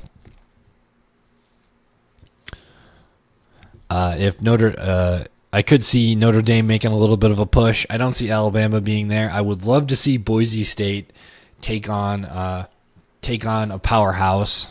I feel like that could be interesting. I want to see here. Let's listen. Switch and save with Progressive could save hundreds on average, but courtside seats can be astronomical. They released maybe the first in a smaller market, college you could swing football it even still. It's unlikely. Maybe fourth row, which are still incredible seats that you'll enjoy greatly. Savings possible. Courtside, long shot. Switch and see if you could save at Progressive.com. Progressive Casualty Insurance and Affiliates, not available in all states. Progressive cannot guarantee that someone really tall will not sit in front of you at the game, rendering your excellent seats just okay. Today's game is brought to you by Barbasol Shaving Cream. They released a bracket and Gopher they had football from Learfield. here it is. All right, let's pop that up on the screen. What's poppin'? Here we go. Here. So Oregon would play the winner of Tennessee versus Indiana, and if Indiana wins out the season and they make that position, in which I don't see them winning out the season. I just feel like they're fraudulent in the teams that they've played, and they're undefeated. You know, they're undefeated rankings and whatnot. Good enough to go out there and play. Chose Alabama playing a team I've never heard of. More, check out Bose.com. Well, let's see. You're free now. Free to fill your feed with impossibly chunky chunkers who chunk harder than you ever thought possible. Cats, I hate that standings and rankings are two different things. My brain does not like that. Baby pandas. Free to make your smart devices do silly things. Mercer is a relatively well-known school. They're known more for everything you imagine, basketball school. That's how it feels. They always to have play Quantum these Fiber like weird. That's like an SEC tradition. It's like they don't play two FCS schools at the beginning of the year, or they don't play an FCS school and like a weird school or whatever. But that's kind of an SEC tradition. I can't remember who, but there's to start the second half. Coy Parrish stands at his own 1 yard line. There's Kickoff man is Jack Scullion. He had one touchback and one return in the first half, and this is about a yard deep, and Parrish on the run takes it near side to the 10, crosses over 20, breaks one tackle, and then is tripped up at about the 21. So a net loss of about 4 had he just stayed in, but I think you got to let Coy Parrish a basketball player who came from Mercer a couple years ago. 4 yards with the gamble that he might take it Sam to the Mitchell. house. Yeah, he played for Sam Mitchell played for the Timberwolves for a little bit, or he was the coach for the Timberwolves, I'm pretty sure. Almost made that last man miss to he was the coach of the Timberwolves for a little bit. So you're right, Mike. I do think you got to take your opportunity with Coy and let him see if he can do his thing. Sam Mitchell played for the Timberwolves. Substandard first half last time. Mercer's more of a basketball school. They played Duke a couple years ago, and I think they took him to the brink, something like that. Do the same here on the road from their own 22-yard line officially. But let's listen on a straight drop. Looks left, throws left. He's got Jackson on a good pitch and catch across the 25 out to about the 28-yard line, and that is a gain of about 6 on first down for Jackson. Catch number 3 on the day. He now has 29 yards. Well, that's what you want to do. Get to a second down and manageable situation and get Jackson going, and Brosmer for that fact here in the first half. He didn't get that much of an opportunity with just 4 possessions in the first half. 2 scores, a field goal and a touchdown, and then the last 2 drives ended in punts. Second down and 4 here for Brosmer and the Gophers under center. It's a handoff to Taylor, hops left, and boy, he is hit with a high tackle and a gain of just 1. Well, this Rutgers defense must have done something during the bye week, because they were giving up yards by the boatful in the previous 3 or 4 games, and they have done a nice job here. That was a gain of 1. Taylor on the day, DT. Our run game is atrocious today. Quite look like himself there, and now 27 yards for 1 touchdown. He is off the field. 4 for 7 on third down. I know that he's like dealing with a quad injury, but DT's dealing with a quad injury. Marcus Major is the running back now in there for Minnesota. Jackson was in the backfield, now comes out of the backfield. It's a straight handoff to Major, turns it up, and right near the stick, and it looks like he got enough for the first. He needed about 3 and got about 3 yards and maybe 5 inches, and they'll move the sticks. Good, hard run. I was going to say the same thing. Yeah, the inside handoff. He did a good job of lowering his pad level and trying to get underneath there to pick up that first down. It does look like they're talking to Darius on the sideline. Might just not be himself, and maybe there's just a little something that he could use the bye week that's upcoming to heal up a little bit. Yeah, and of course he was in and out of the game last week at Illinois, had a great game, and now they're going to check this spot. Yep. Ruling on the field was a first down. The previous play is under further review. I thought it was dicey, as we called it live. I thought a fairly friendly spot. And they called it on the first. We'll see if they get a down-the-line view of it. Go here. punch this him in the face and score here. Take this game over in the momentum. Yep, couldn't agree more. Be judged at Planet Fitness, home to the judgment-free zone. Need to see some more from Max Brosmer. Can join the judgment-free zone. Some more down-the-field passes. So we'll try to look for replays here, DT, as they stop see if we can see. I mean, we've got a bunch of players with catches, but we just need to see those numbers go up. Elijah Spencer's got 3 for 44. Daniel Jackson's got 4 for 35. I mean, I want to see Daniel Jackson get a couple more catches and see if he can do his thing. I kind of feel maybe get. I think it's really close, but I do feel like get Marcus Major out of the backfield and see if he can use his scat back ability and whatnot. An angle from behind the line of scrimmage, you can't even tell where the line to gain is. I mean, you got to whenever you have the ball in the Big Ten, you got to score, especially when you're this team. Came off the field, they're now retaping his ankle, or at least putting more tape over his left foot and left ankle. We know that was one of the injuries that he was dealing with last week, including the thigh injury, but looks like the ankle's giving him trouble right now. He just popped off the bench. He's going back to the offensive huddle, but that left foot now and ankle are heavily taped. Big Ten football is always all about momentum. We need to take that momentum back. Sounds like DT isn't. I mean, obviously we can hear him talking about how DT's not at his perfect in his perfect state. So time for Marcus Major to do his thing. I mean, he's a competent backup. He's good at what he does. We just need to see him, tucked up in his right arm, so I believe that he does have the He's good enough to play at what he used to be. He's a transfer from Oklahoma. The groin on the field of a first down is confirmed. Also, there is no targeting foul. 1st and 10. Oh, so they're reviewing for targeting as well. That we didn't hear that part of the announcement. So good news for the Gophers. They'll stay first down. They don't even have any highlights from on the this 32. Why is this Major stays in the game, as we mentioned. Taylor, or as JG mentioned on his Stephen Carey sideline report, he received some 2 first downs in a row. Some extra might get him out of the groove. So we'll keep monitoring that. That was after his first carry. We mentioned we got to monitor that.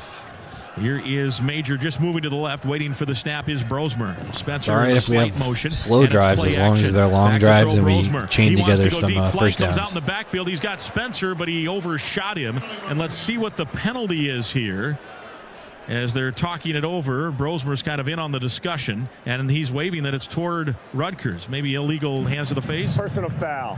Defense number 71, hands to the face, 15-yard penalty, automatic first down. So that's good news for Minnesota, as that, instead of a 2nd and 10, we'll move it all the way out across the 40 to the 45-yard line on the 15-yard penalty. We owe you station identification, the affiliate salute, presented by Minnesota Corn, using university research and advances in technology. Minnesota corn farmers are driving towards do a traditional Big Ten Minnesota drive, get that time of possession way up. Let's see if we can have like the affiliate salute after this play. 9-minute drive here, put some points on the board, trailing 14-9 early put third Rutgers quarter. on their heels. Spencer in motion. And it's a spin and a handoff to Taylor right side, and he is hit right at the line of scrimmage. May have lost a yard. Boy, they defeated the block. Phillip Daniels got buried on that right side of the offensive line. Let's give you 10 seconds on the Gophers Sports Network.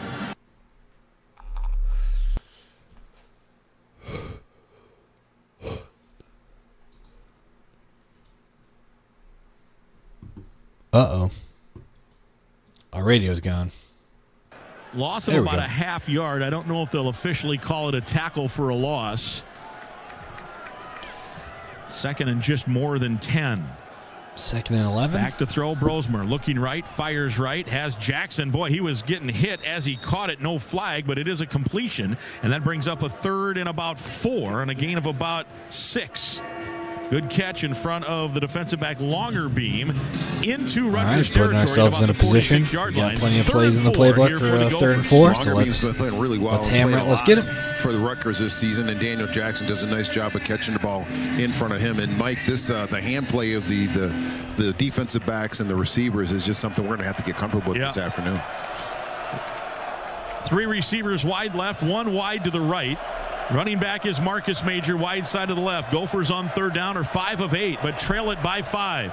In motion, Jamison Gears. Blitz comes. Brosmer looks, fires over the middle, and what a grab in traffic by Spencer inside the 35 at the 34. Well, he's got hands of glue of late. He caught it right in front of Longerbeam, who had excellent coverage. Just like we talked about, down right? to the 34-yard line. That's what you got to do, Mike. You got to go up and get the ball is at his head, and we would have been disappointed if he did not catch that. So you come up, you snag that ball. Work if our running game is going to be able to do anything. If we've got a semi-bum DT, down 5, looking for the we've Paul Allen did Gopher games. 10:50 to go, third quarter. I like what we have here. I'm a huge Mike Grimm fan. DT's got a little bit of something to him, so I like what we have. I think Paul Allen sometimes gets a little bit over enthusiastic, which is just fine. Just fine. He brings the energy, but I don't think he has that same passion for college football. I mean, I've heard him talk with Coy, and I've heard him talk with PJ and whatnot. And I just don't think that's not his passion. And I can tell that Grimm and DT likes what they do. Including I have listened to Mike Grimm do radio broadcasts for a long time, and I'm a fan of his. Second and 9 here for Minnesota. They are in field goal range. He knows how to put out a neutral tone and isn't afraid to tell it how it is, in which we need. Gears on the run, and he's got a first down. Here we go. We're working that pass offense. Max is getting that. That yardage total up. We eclipsed the 100-yard mark. Let's go. Zone right there, turning, getting upfield, picking a first down. Max Brosmer doing a very good job using all of his receivers. Even a field goal helps so much. To the line, a little tempo here. Brosmer wants to throw it. I'm not happy with it. If we get a field goal here, I guess I'm happy. But up and gets hit as he is out of bounds. Flip Dixon, his former teammate. I guess I would be happy, I guess, but I would much rather. I'd much rather end with a touchdown. Take the lead here. We've had a pretty decent drive so far. We've had working. Its way a 6-minute drive coming on 7 minutes. That's how we play. That's how we win football games. So keep grinding. Running back is Major. 2 receivers plus a tight end right now. Spencer goes right to left. Play action. And it is Major. He's all alone on a quick pass right. And he's in for the touchdown. Wow. That was quick. You don't need no field goal. We don't need no field goal. 2 weeks ago. We got Gophers pull it out here a touchdown. On the third quarter, and it is a touchdown. I'm holding off the fight song until we hear a touchdown as a Gopher. And Minnesota's out front by until we hear a field goal. They're not going to chase points early. You could think, hey, Gopher 2 up 1, but they're going to kick the extra point here with Kesich. No, kick the extra point and get that lead. No, go for one. Sorry, go for one. Getting some confidence in your offense. Just kick a field goal and make it. By Greg Harbaugh there, the fake handoff and then the throw over to Marcus Major into flat. He sprints into the end zone untouched. Kesich with the kick. Hit it, Kesich. And he tucked it inside that right upright. And the Gophers out front now by 2, 16-14. And a great play call there as USC had used those quick hitting. All right. You know what that means? We got ourselves a touchdown. Let's put up PJ. He started that fire underneath him. Let's get it.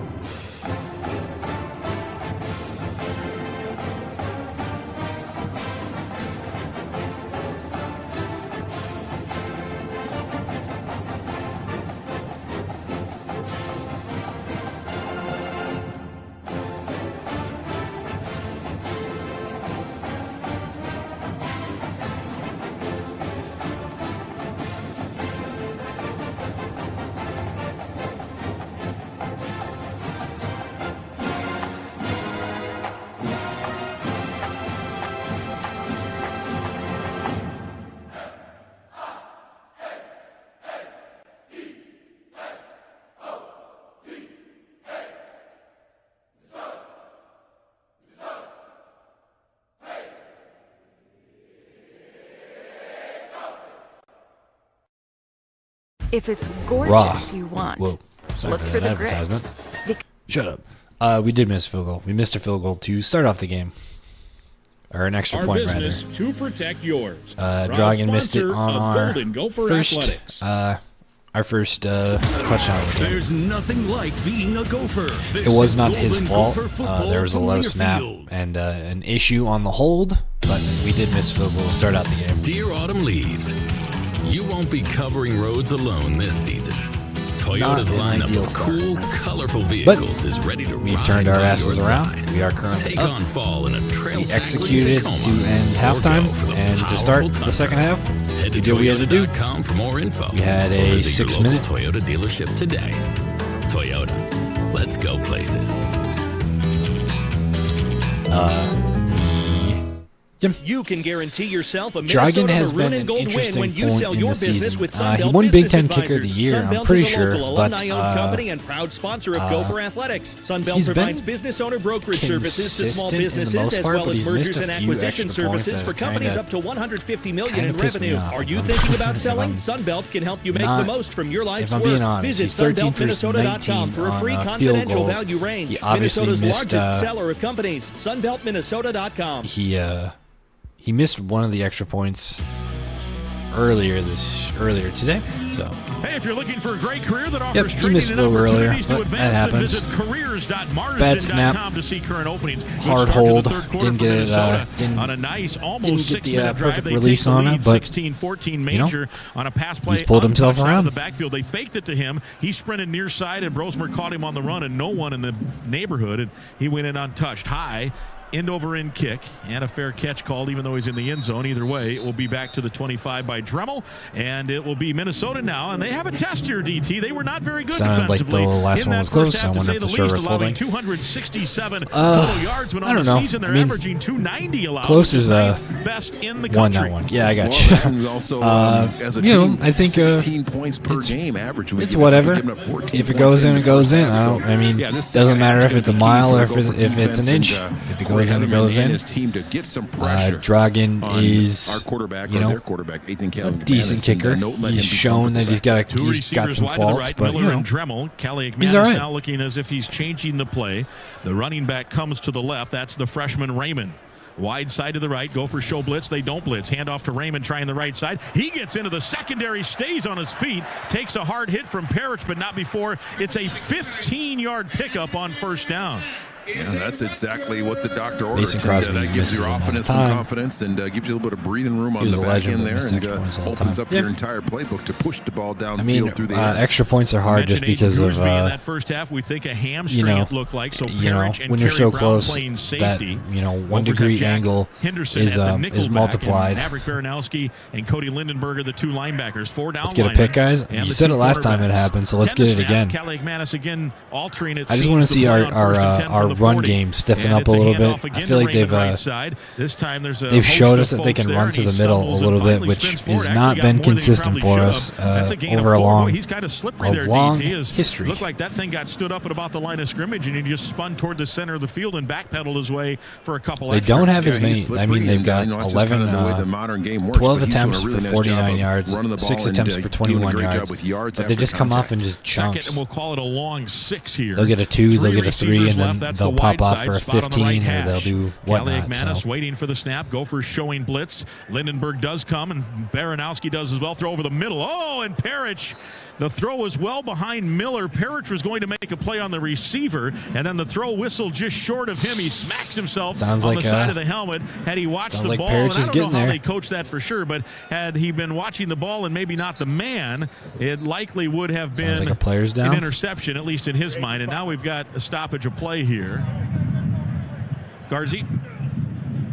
85 is injured, so now he's putting his knee down. But I was just going to tell you, the sun right now is directly in the secondary's eyes, or the Gopher defense's eyes. So it's possible that some of these guys are going to have trouble picking up the football here as the sun is to your right, coming right onto the field. Get some eye black on, something like that. So an injured, thank you, JG. The injured party, as he mentioned, is Logan Blake. He is the the fourth string tight end, and he's the backup today because their 2 starters are out for the year.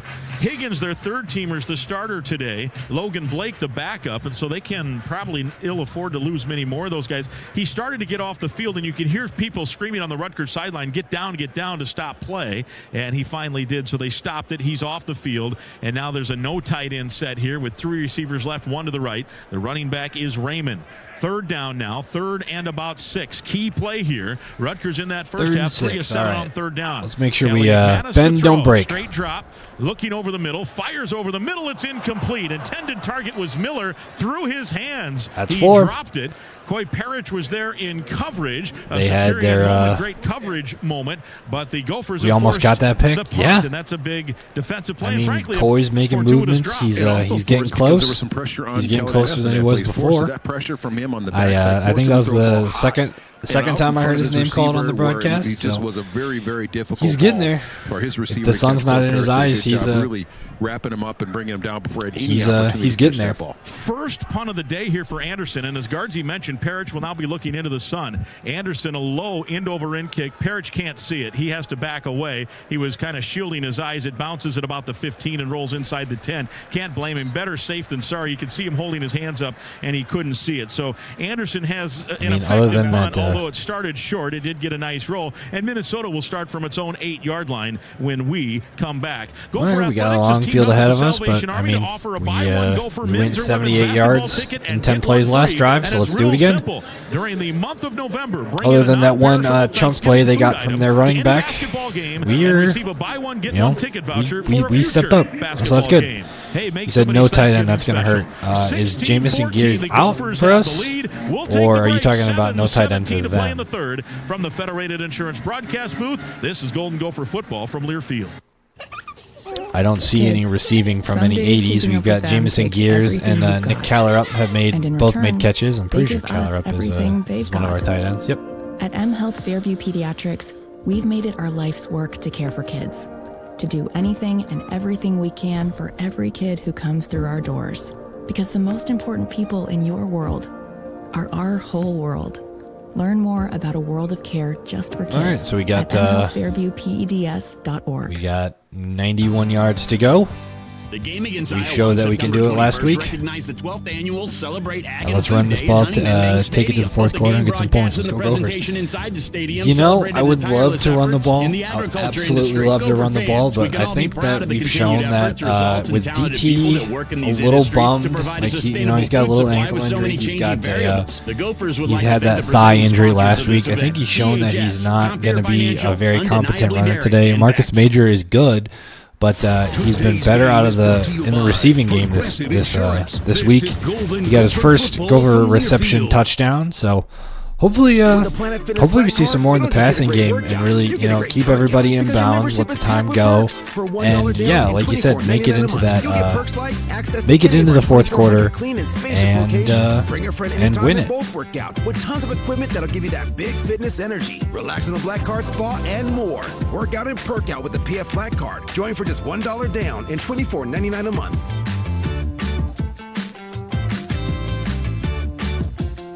See Home Club for details. Hey, honey, the battery. The only tight end they have is down. Oh, okay. So that's what you're talking about. Sorry about that. So they'll have to use an old lineman, right? I doubt it. I mean, I bet if they only have one tight end, I don't see any receptions from them on the stat sheet here. So unless their tight end's got like a number 9. When you need your vehicle fixed, wide receiver. I know KJ Duff is a wide receiver.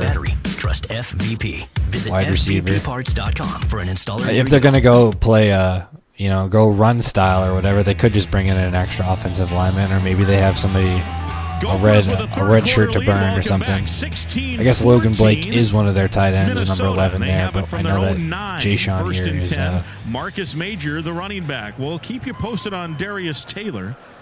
And it's a straight handoff to Major. Good move outside. He escaped one man and gets out across the 10 and bangs his way out to about the 14-yard line. Tackle eventually made by Malcolm Ray. There was some penetration, as DT, you like to call it, bubble, but a good burst there by Major to get around the bubble without any problem, I should say. I think that's been there the majority of the day. We just haven't had that much of an opportunity. The bounce out? Yeah, the bounce out, but also just with their limited offensive opportunities, we haven't had that many. Mm-hmm. Gain of about 5, 2nd and 5. Spotted the ball at the 14. Taylor is in the game now. He's lined up to the left of the quarterback. In motion that way is Frank Bierman, the tight end. And Max wants to throw over the middle. Caught. Flag comes out in the secondary. And the catch is made by Taylor for a first down to the 23. Maybe. The field judge fires the flag. And this appears to be on Rutgers. Checking their so Taylor's first grab out of the backfield. Excuse me, I wasn't checking my their depth chart beforehand. And it likely this sounds like if they're going to go for will take the yardage. Go for a run game, bring in an extra offensive lineman, or maybe they'll just have to change it up and do a little bit more spread offense or something like that. Number 7, 10-yard penalty, automatic first down. I guess they'll gain one more I guess yard. It was right. They'll gain about a yard out of that play. They would have been down at the 23, so they'll take the penalty and wipe off the reception. And it'll be a 4-receiver set for Minnesota. First and 10 from the 24. Rutgers is go Rosemer waits for the snap with set. Major back into the game. He's lined up to the left. That's the wide side of the field. Corner blitz comes, picked up by Major. Brosmer fires far side too high. He had an open man. That was Jackson, who had curled in front of the defender, Rogers, but the throw was over everybody's head and incomplete. Second down and 10. Brosmer now 16-24 for 155. Gophers the lead, 16-14. 6:16 to play in the third. That's unfortunate. That's something we've got really accustomed to with Max Brosmer and Daniel Jackson Pass finding him on the interference. perimeter for that kind of out route or that little pivot route when he sits down in front of the zone and catches the ball for positive yards. I mean, last get 3 us out games, of Jackson, the shadow of our 34 end zone. grabs, 280 yards and 2 touchdowns. Today, 5 for 42 to add on to that total. Taylor, the running back, now on 2nd and 10, has a handoff left, and he's just swarmed over. No room whatsoever. The big defensive end, Jordan Thompson, just engulfed Sucks him. to It's put a us in a loss position of of 2. 3rd and 12, but there's just no run game right now for the Golden Gophers DT. No, not very I don't much understand run game, and, PJ's just doesn't look like we're desire just quite to in sync offensive line and with the if running game. PJ's there. got So this just desire penetration to in run the backfield game will or get run you the ball. I know every that time. the So run you just game is gotta have important better when it comes to like protection up establishing front and give the presence. back a seam. But Just watching the replay here, like what they happened said, there, they just, DT said, they we're just just not in came in on sync the in the backside of the offensive play. The line zone block category went right now. left, and they let Get the us some Gophers breathing room run away by from him, end zone. almost like Yeah. a reverse screenplay, and then went in and made the tackle. 3rd and 12 here for Minnesota. Brosmer in the backfield with Jordan Newman. To throw is Brosmer. He wants to throw a jump ball down the sideline, and the guy fell down. No marker as Jackson was trying Max to has make been the catch. he's had a couple There was overthrows. contact. It sounds He got like tripped there's been and some no call. open receivers that he just Absolutely. hasn't And been able to the hit, hand which fighting is that pretty we've seen frustrating. all afternoon, and they It's just really frustrating. just kind of hang on to the flag net situation, and not very much debate from Daniel Jackson or Coach Flex. So they understand they're used to it. And there's only been really one pass interference call so far this afternoon. Their legs got tangled a little bit. So Crawford, his 3rd punt of the day, he's standing in his own 6. And a flag comes out at the line of scrimmage. Short, high punt, and a fair catch by Dremel at the 39. Illegal formation. And is this another illegal formation? Man, the Gophers have had a lot of those on punts this year. Just a ridiculous What is this shit? number. Illegal formation? Maybe encroachment here. Punt? So if it it's was not illegal formation. Bob Ligashevsky, the special teams coach, was out trying to say, hey, if that's an illegal formation, it wasn't. Number 81, penalties declined. There was no running into the kicker because the player was blocked into the kicker. First down. So the Gophers will take a 38-yard punt. I'm surprised that. Why would the Gophers not move the ball 5 yards up and try for something more than a net 38? Yeah, I was a little bit surprised by that, too. They do it. So it'll be good field position for Rutgers at their own 40 after declining the penalty.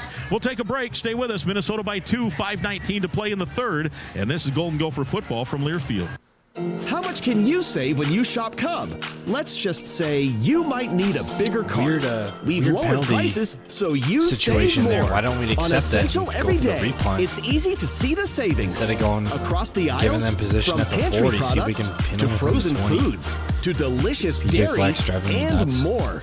Your family will I don't understand. love it. I guess I'm confused at like Guaranteed. Or your money back. what about Shop PJ Cub is and driving save you today. crazy. My Cub, I mean, my way. I understand See the store for need details. to establish the Minnesota run Corn as is an dedicated to opposition helping the state's corn farmers be the most the sustainable pass and game. I'm environmentally not saying that the responsible run corn game. I'm farmers not saying that in the he United shouldn't States. run the ball or that We it's not accomplish this by important. investing in But like, third-party research that focuses on water quality. the offensive soil line health, is just a little bit and out. working to add It's out value of to sync, every bushel of corn and that's grown in it's not Minnesota. PJ's fault that the offensive Minnesota line corn is out of farmers sync. He's continuously working calling to the game improve plan like he's and become drawing better it up. stewards of I our don't state's understand natural that resources penalty. while maintaining a I would like to thriving understand rural that economy. situation a little bit better, but I don't think I don't understand the animosity towards PJ. This season, Chevy brings classic pairings. Cookies Let's and look around milk. the league for a second. We got Texas whooping up on Florida. We've got Miami still in a battle here midway through the third against Georgia Tech.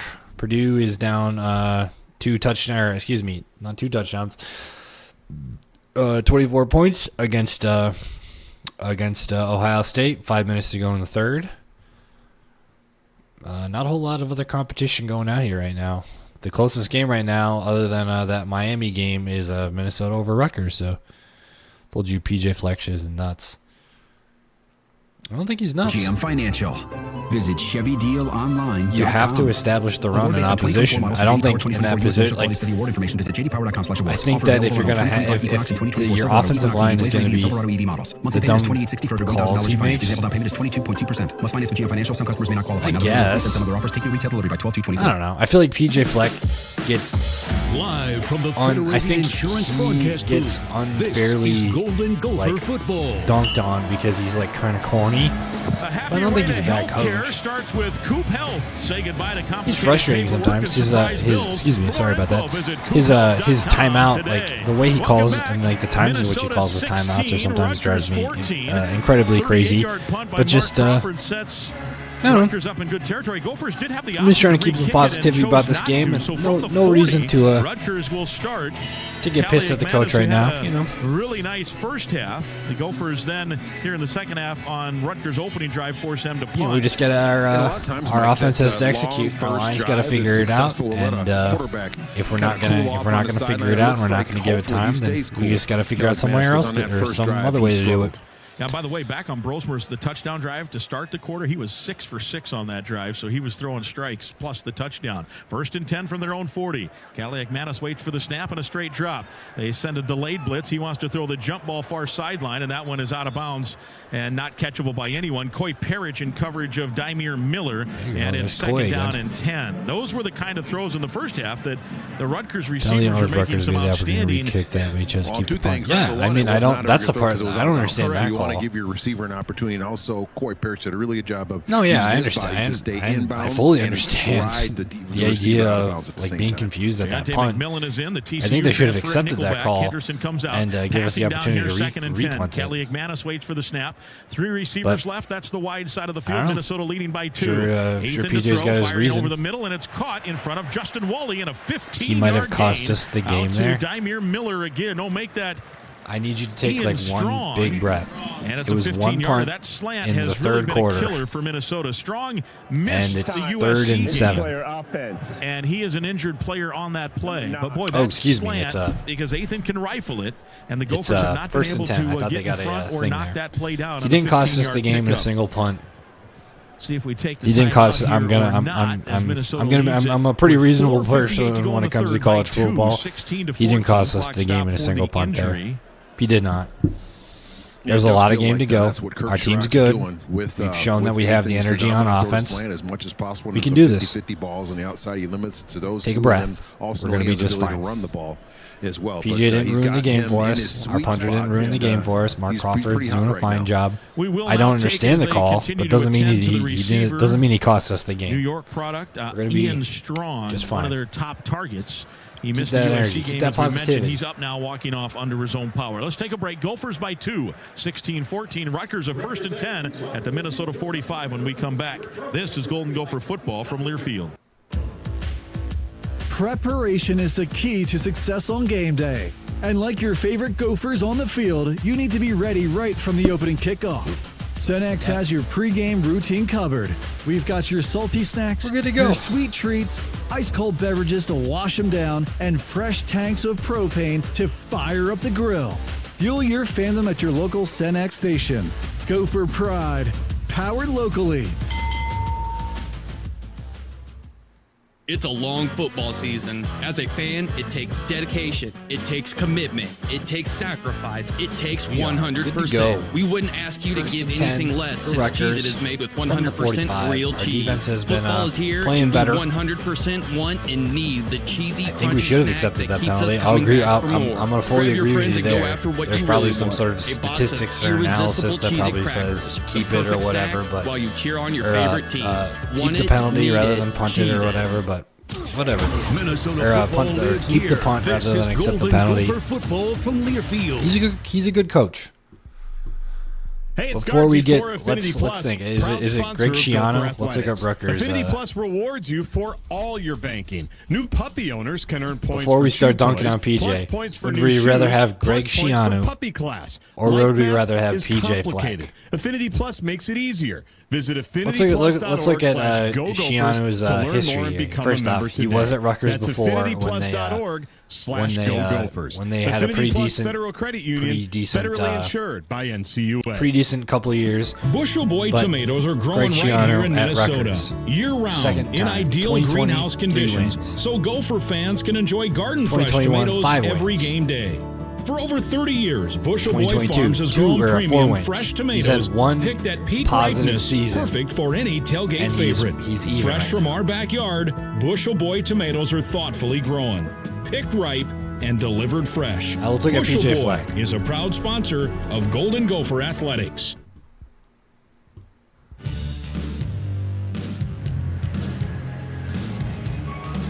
Minnesota with a 2-point lead. Welcome back. Mike Grimm and Daryl Thompson to you from Piscataway, New Jersey. JG's on the Minnesota sideline.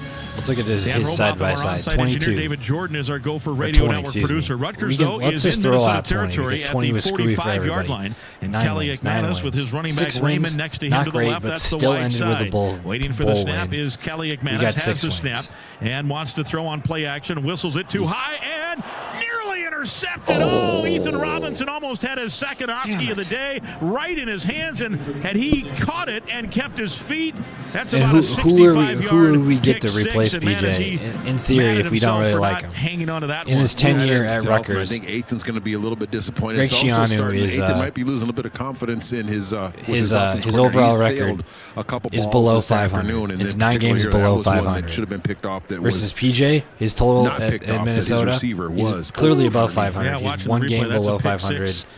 If he just holds on and in hit him right conference at the belly matchups button. in one of the best conferences in college Kelly football. McManus hit, fumble, ball's loose, it's out, and Rutgers pounces on Damn it. it. It was Anthony Smith on the sack, the first of the day for the Gophers. We're getting it, and we're doing it. Long. That is a We're good. 13-yard loss. 13-yard loss, nearly had a pick, and he fumbled it. Landed Didn't with get the Anthony recovery, Smith, though. who's been We're good, real man. good. He We're had a good. sack last week at Illinois as well. All good to go Winston here, right? Lapidere giving him the pat on the helmet as he comes out of the game. Well deserved. Kicking That butt, young man has a ton working hard. of potential. But 3 sacks We're from up. this game and We're up 14 by 2. tackles. But once he can, We're not up by more, but we're up by 2. Just get better and better. We got Potential this. All Big Ten player. And the Gophers just couldn't quite get 2 there. back-to-back So it was recovered by one of plays. the offensive linemen, Anthony Smith, though, Of gets it on 3rd and a 2 mile. good Kelly has to back-to-back throw. plays. Pressure comes, hit, breaks from the first hit, throws underneath, and it's incomplete. Intended target Benjamin as receiver. I believe was that Jaw Joyner on coverage over there? It was, and now he's limping off the field as he was assigned as a defensive end to cover that running back. And Jaw is slow footing it. He's going to stay in the game here on a punting situation for Rutgers. But boy, to the defense, There you go. BT. You put him behind. Now they're going to stop play. Put him John behind the Joyner's sticks. injured, No matter and what he's happens gonna today, I don't jog think off we the should field. win 6 games and beat. So, well, what we got, Mike, is you want to get pressure on the You would take quarterback. You wanna almost make him uncomfortable. anyone Now, else to be our head coach. Is uncomfortable, and all quarterbacks make bad decisions when they're uncomfortable. 4th and 23. I understand so you don't the think that we punter should win 6 Anderson games and be, Parrish or holding you his didn't think that hands we as a would be in this visor position, over and if his we beat helmet, Wisconsin, waiting you'll for be the punt. happy. Rolling right But is saying that you'll Anderson take toward any the other head sideline, coach, directional kick.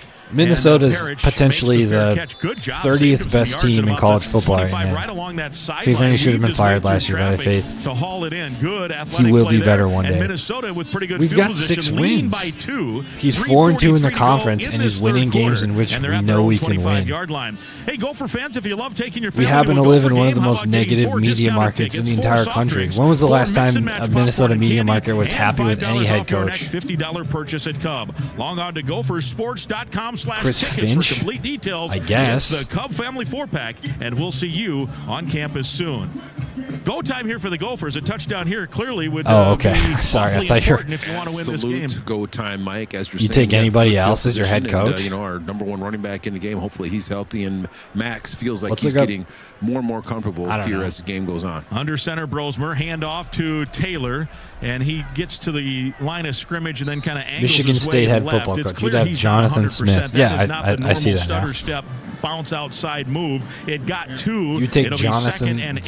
Smith as head on the far coach. Side was Jordan Walker. Justin Guard has a power Stephen football Carey head update. coach. Yeah, Coy Parrish used the somebody who PJ probably Fleck deserves trick to be in that position. Overall below 500. 3 successful seasons. There, but when PJ 110 win over, season. said you got to do it. You got to save us those yards, and that's what he did.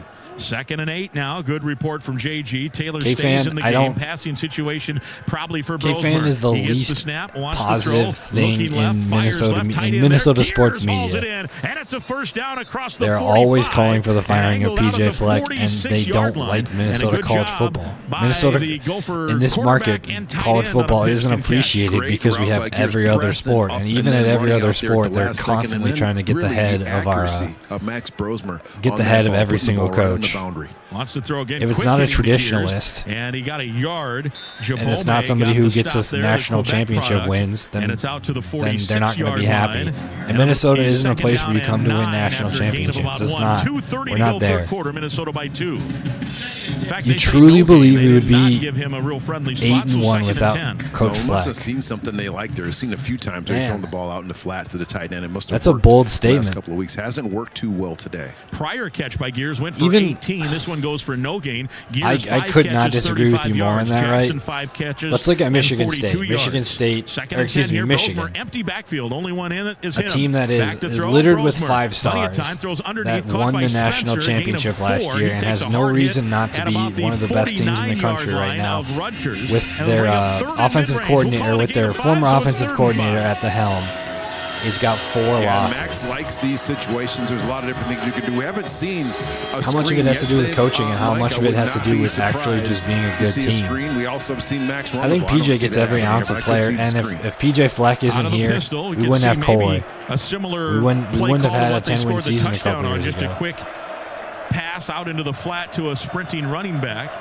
Let's see what happens. Whole bunch in the playbook on 3rd and 5. Jackson in motion. We're still winning this Left football to game right, too. I now don't back to understand the what all right. the negativity Waits, about throws this. for the snap. Looking right, throws I mean, right. PJ Lot of Fleck hand can't be fighting, out there. incomplete. Boy, Jackson can't buy a flag. There was a hold there. It looked like PJ Fleck can't throw the football. PJ Fleck can't catch the football. I mean, there still is execution by kids, essentially. Can't say much there. Just great defense on Daniel Jackson. That play by the Rutgers secondary. They know you can be handsy, Truly believe be it would be physical, be 8-1. aggressive. I think you might have to go to that. I think next PJ. receiver. I think Seems PJ like Max might be just a orchestrated little that bit comeback locked in on against Daniel. Michigan, and I think without him, I think that game would have been much more of a blowout. Man, he just held his left arm on the Minnesota. We lost That's a freshman, a sophomore Masco with a little bit with a wind blowing to the left. We would have hit the field goal against North Carolina. We would have won, way to the 6-yard line. and that So wouldn't have been Crawford an issue. Has had a real nice day today for the Gophers punting wise, and Rutgers will have it from its own 6-yard line, 1st and 10. We're 2 plays away from being 8-1, and I don't think those 2 plays and those 2 plays Crawford, the were Australian, fluke tip of the plays. cap to him. Absolutely.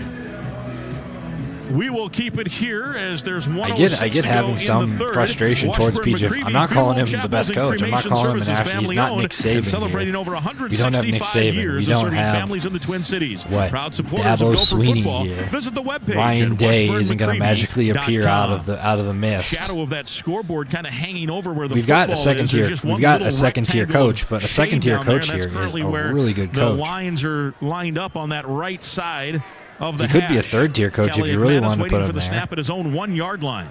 But still, there's a lot of tiers. Straight handoff, and Every game- Lindenberg body slams him right there. No gain. Good job. The running back Every game he there makes 2 to 3 was bad calls. Raymond, and Lindenberg Lex is a great hauls coach. him in. Cody out of Anoka, Makes dumb calls. Minnesota. Every coach. Just knowing that you want Not to worrying get about out of what the jail team as much as does they do. or Cody wins did or a great losses. job. I just got to isolate. He makes on this bad- running back. Can't let them get. I out of guess, this but shadow also how deep in their own Mike McCarthy won a territory, forcing championship. punt and having field McCarthy's position got would a be Super Bowl ideal ring. here. Need to get off the You can field. be frustrated at the calls by somebody, but still understand Kelly that McManus was 14 of 20 in that the they first can do half. their He's job. 1 for 6 here in the second. 2nd and 10 from the 6. Do they dare throw out of their own end zone? Now he's going to you can put Mike McCarthy's ring on Aaron Rodgers' finger, but he still was the coach. And it is a handoff left. He's still a good coach. PJ's still a good coach. And he's got some space down the sideline and a first down on the cutback move. Gophers overplayed it. Kelly McManus and we play in one of the best conferences in the country, and consistently have to play the 18-yard top 25 teams. And he's beat two of them this year. Just can't both of our ranked matchups matchups we won. Like that. You can let them get 4 or 5 yards, but 11 yards is a little bit too much there. But if we're playing in the MAC run on that and play. our team is constantly losing against these lower teams, Fourth quarter action coming up. The Gophers have the lead. Then it's a different story. But we're playing against a bunch of 5-star recruits. I mean, that Iowa defense is littered with 5 stars. First drive of the third quarter, and that was they one of the best running backs in the country. Michigan littered with 5 stars. They were hanging up the banner of their national championship the day that we went there. Schools and states. This initiative is allowing you to donate blood today and be one entered missed for your field chance to goal win by an all-expense paid trip to the Big North Ten Carolina. Championship football Like I said game. before, if the wind is blowing you from at Huntington Bank Stadium left on Monday, to right rather than right to left, and that field goal goes in. Walk-ins are welcome. Go to big10.org/Abbott for all the information. Like I said, so he's not a perfect coach. I'm not here to say that he is a perfect coach. I understand that he's not. But I'm saying that he's better than a lot of other coaches. Have a third quarter lead to start the fourth at 16-14. Would you rather have Greg Schiano? Would you rather do you want Jerry Kill to come back? Jerry Kill's not winning games in this. Aaron Rodgers did. Handing it to Purdue at home. They're about to end the third. Who's calling the calls for them? And it's 38 for the Buckeyes, nothing for Who's the calling Boilers. Aaron Rodgers calls? Has really struggled most of the year, and part of that 38. Aaron Rodgers did win the ring for him, but there still was a head coach, and he still did win. He still did win a championship, and they consistently went to NFC championships. Jeremiah Smith. I don't know. I understand a little bit of animosity towards PJ Fleck, but you're talking about him like this team is 38-0 Ohio State. They have now concluded 0-9 3 quarters of football. Only 3 other games. One comes up here at 2:30. Let's look at our standings. We are currently ahead of Iowa, ahead of Michigan, ahead of Wisconsin.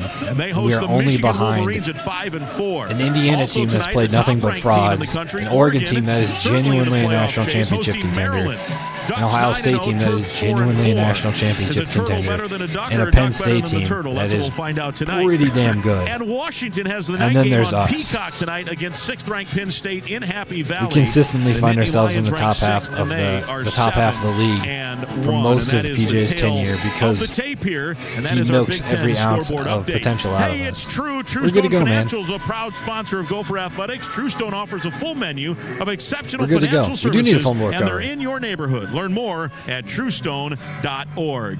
We've played 3 quarters. Our defense has been working their balls off, and we deserve to get the ball back. It's going to be third down and what? 16-14. Let's get a Sieben carry sideline report. Okay, so it's going to be a first down. Oh yeah, they just broke it down the sideline. Really the first time the Gophers got. There's a lot of bad college football coaches out there, and PJ Fleck isn't one of them.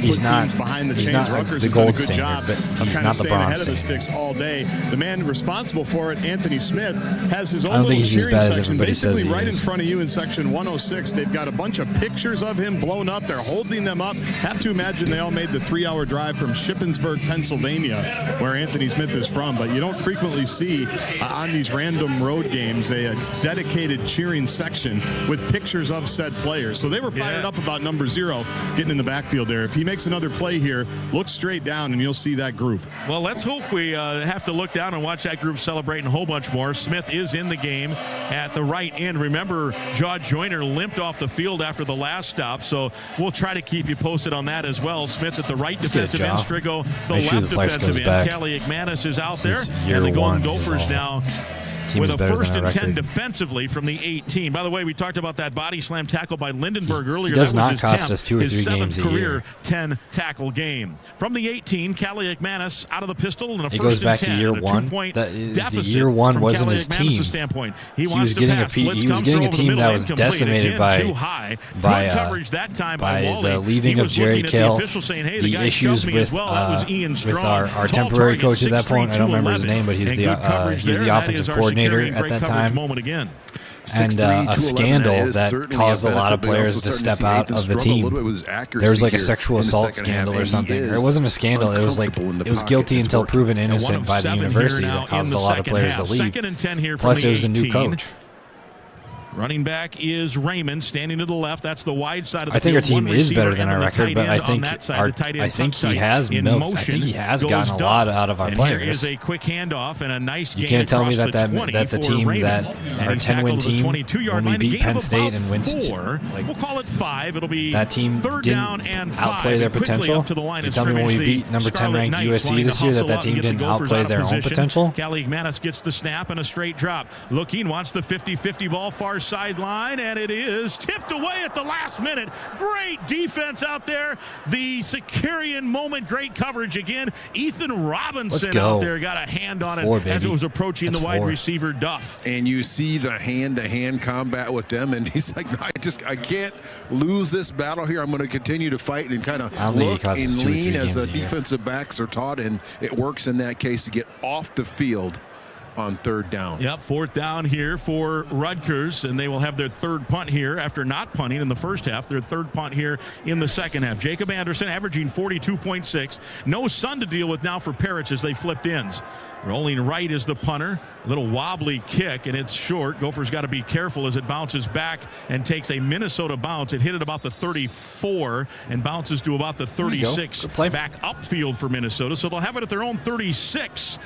They go for offense out there, leading by 2, 16-14. Leading by 2, defenses decided that they wanted to step up and make some plays.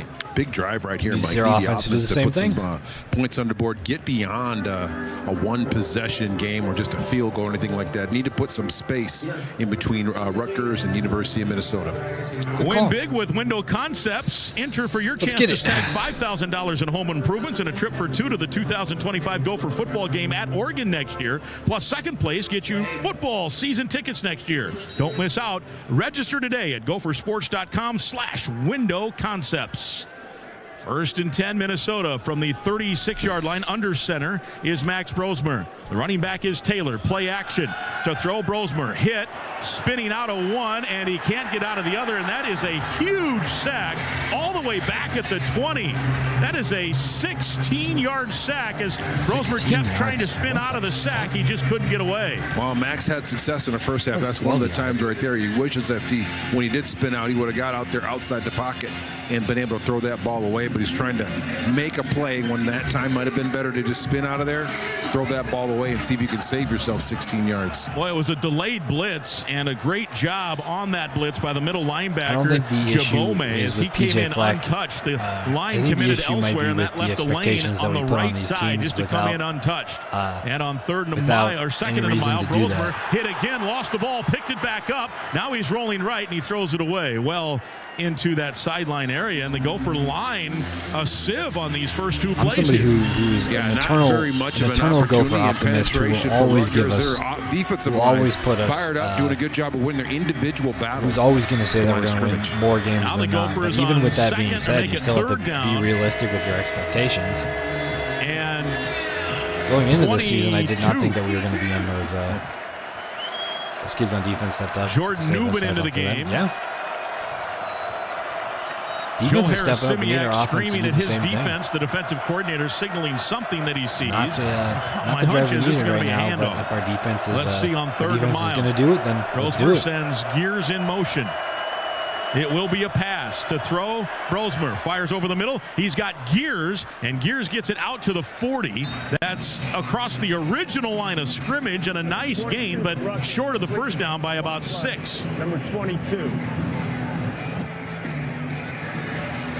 Not sure what the just the penetration of the line of scrimmage on the first two plays. Why didn't we run there? That series really blew our top up. Rusher has you don't have 10 really attempts for anything 28 yards. Drawn up, Mike, for a third down and 22. We just said that our run game career high isn't in the position that we need it to be. After that nice it's not a Big Ten caliber right now. We're going to have to throw the ball hard to win this game. Has to get it away. I don't know if a guy got a hand on it or not. It's a short punt. Rutgers has blocked 2 punts this year. It takes a beautiful Gopher roll inside the 15 on a short little end-over-end line drive kick. I don't know if a guy got a hand on it or not, but it turns out great for Minnesota. as they came hard on the left side, and we'll take the timeout. As we mentioned, they had 2 blocks earlier this year. Mark Crawford. Schiano's known for blocking field goals and for kicks. He helps run the special teams here, and Crawford did a good job just to get that one off. Timeout on the field, 16-14, Minnesota the lead. Rutgers will have first and 10 from their own 13 sounds like it was a decent when we punt. come back. This is Golden Gopher football from Learfield. Let's have our defense step up again, and let's get one of those turnovers to actually happen. 20 over. It just might put you 6 feet under. A message from the Minnesota Department of Public Safety. Golden Gopher athletes need optimum nutrition to play their best. That's why Thousand Hills Lifetime Grazed Beef is a dietary staple of all Golden Gopher athletes. Loaded with nutrients including omega-3 fatty acids, delicious grass-fed Thousand Hills beef is the protein that powers the Gophers. Thousand Hills Lifetime Grazed, the elite meat for the athlete in you. Find at your local food co-op or ask your grocer. LifetimeGrazed.com. Golden Gopher men's basketball is back for the 2024-25 season. Get your tickets now at gophersports.com. And this is where I need that turnover. Arena, Sky Yuma, we got a hit earlier. Today's game is brought to you by Barbasol Shaving Cream. This is Golden Gopher football from Learfield. Maybe it sounds like a good neighbor would give you a cup of something. sugar if you asked. At True Stone Financial, we don't have any sugar, but we do have something even sweeter. Open and use a True Stone checking account, and we'll give you up to $350 cash back. It's not exactly what the recipe called for, but $350 can buy you a lot of cookies. Bathroom break. It's true. In the commercial It's here. We're True Stone. And learn more and sign up at TrueStone.org. we'll be back for the Offer fourth subject here. to terms and conditions. Recipient responsible for applicable taxes. Membership required. This is Mike Grimm for Washburn-McCreevy Funeral Chapels and Cremation Services with 18 Twin Cities locations. Washburn-McCreevy is celebrating more than 165 years of serving Minnesota. When the time comes to remember a loved one and to celebrate life, let Washburn-McCreevy guide you. Go to washburnmccreevy.com to find out more. Since 1857, Washburn-McCreevy and the Golden Gophers, proud of the tradition they've established.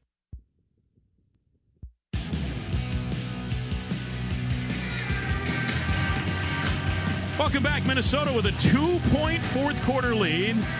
Oceans of time left, 12:48. Rutgers from its own 13.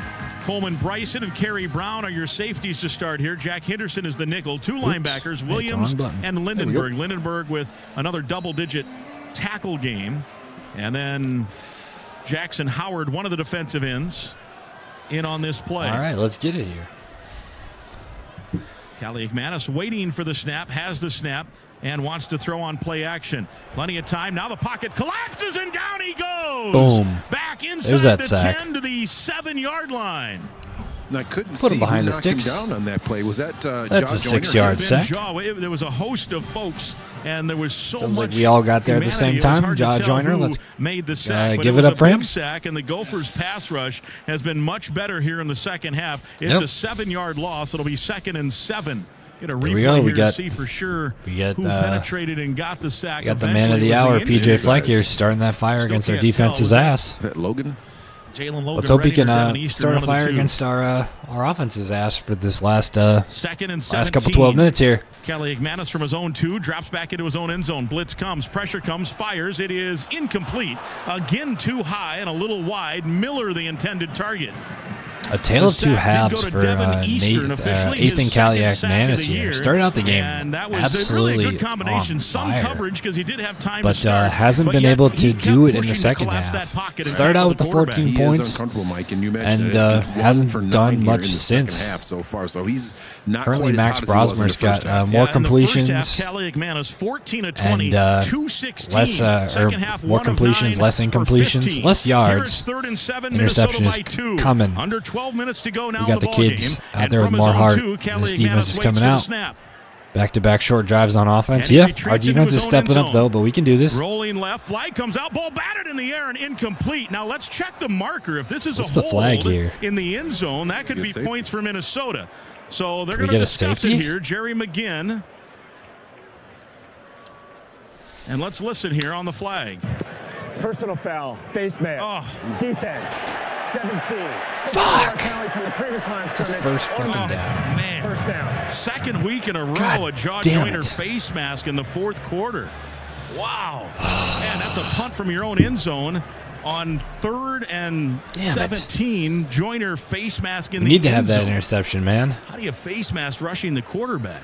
I think it can happen when you're the hand fighting to get to the to try to get around someone. His hand must have slipped up into his face. Happened Our to us defense. early in I the mean, game. our defense We has had got the a penalty, heart right they had a now. penalty against us. 1st and 10 -1 now out of the penalty. 22. New life for Caliac Locking Manis. down. What a break Caliac Manis for Rutgers. doesn't have Here's that a juice run in him right blitz, now. and Parrish blows it up. No gain. Parrish was the first man There's to a- hit him on there's the a- safety there's a blitz. call from Eastern Coy. then cleaned it up. Watching the replay Let's here. go. Yeah, Joyner just grabbed him by the face mask. Bizarre. Second and 10.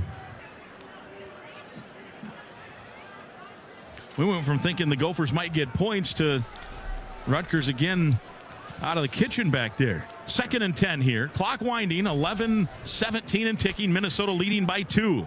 Caliac Manis waits for the snap. And it is a straight handoff and a nice little jump cut run. Tackle eventually made after a gain of about 7 by again Devin Stopped Eastern, him but at, it's out to the 29, and it'll bring up a 3rd and 3 here for Rutgers. Stopped him early. Nice. Got to make sure he's keeping out of the and nice patience by Antoine out of punt Raymond space on that play or with out of that a jump field goal cut, put him space in a rather. third down and manageable situation. Back to throw on 3rd and short. Force him Caliac into a, Manis flush from the pocket, fires. He's got a man and a great grab. The throw is off target, but Strong was all alone. Not sure who was supposed to cover him, and he made a good grab at the 35 and moved the sticks. Well, I think Ethan started, once he started breaking Tane, they felt like he was Alright. going to run. Then he Ethan did throw finally the ball makes to a Strong, made kind of a- high, but Strong, like made we a talked play about, when he needed to. 6'3", We're all right, 211 though. pounds, able to go up and bring that ball down.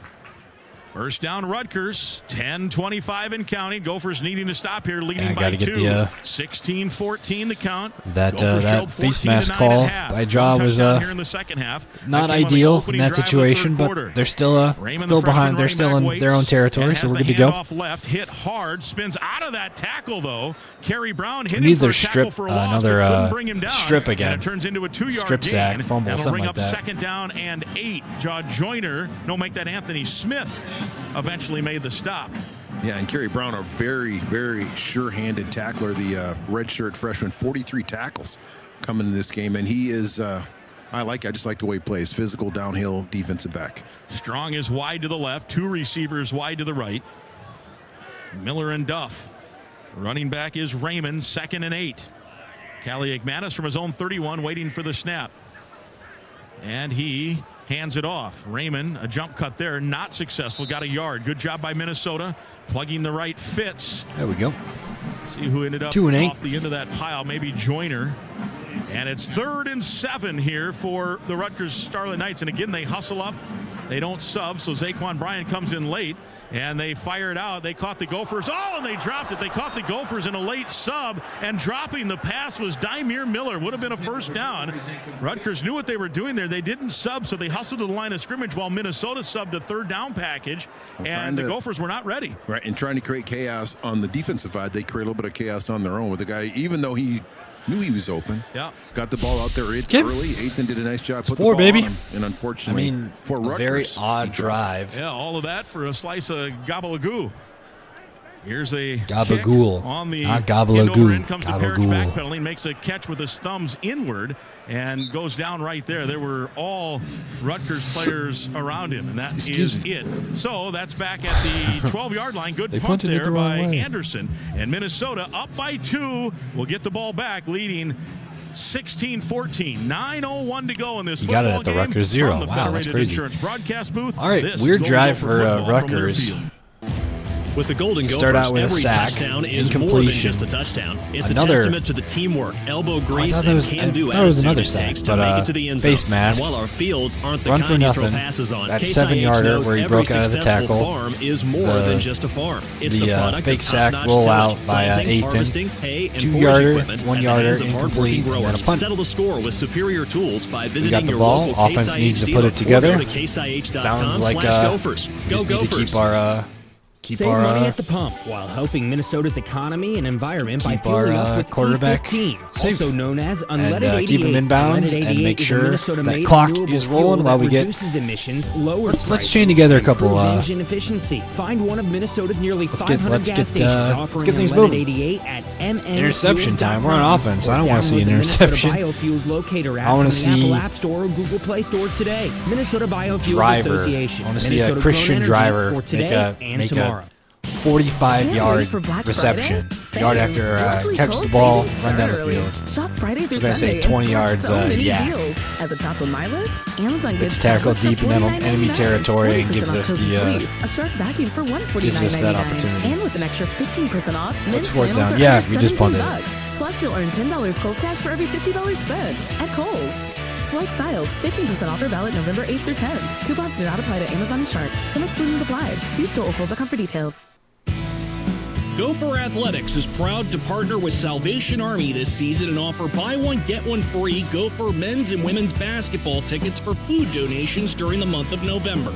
It's simple. Bring Thanksgiving non-perishable food items to a game during the month of November and receive a coupon for buy one ticket, get one free for any future men's or women's This has been a pretty good game. Offers subject to It hasn't been the availability. exact game that I Gophers and wanted. I Salvation don't Army think it's the game that teaming up at we thought we were going Thanksgiving to for be those in seeing. need. But it's been a good game. There's been a lot of stuff going on. Tale of two halves for the Gophers. On the Gophers Sports Network from Defense is Learfield. locking down that second half. Offense needs Hey, is your to child ready to show, shine as a quick trip show official that kickoff they can kid? step Imagine up. your Let's do child it. leading the charge at a Gopher football home game. We got one left.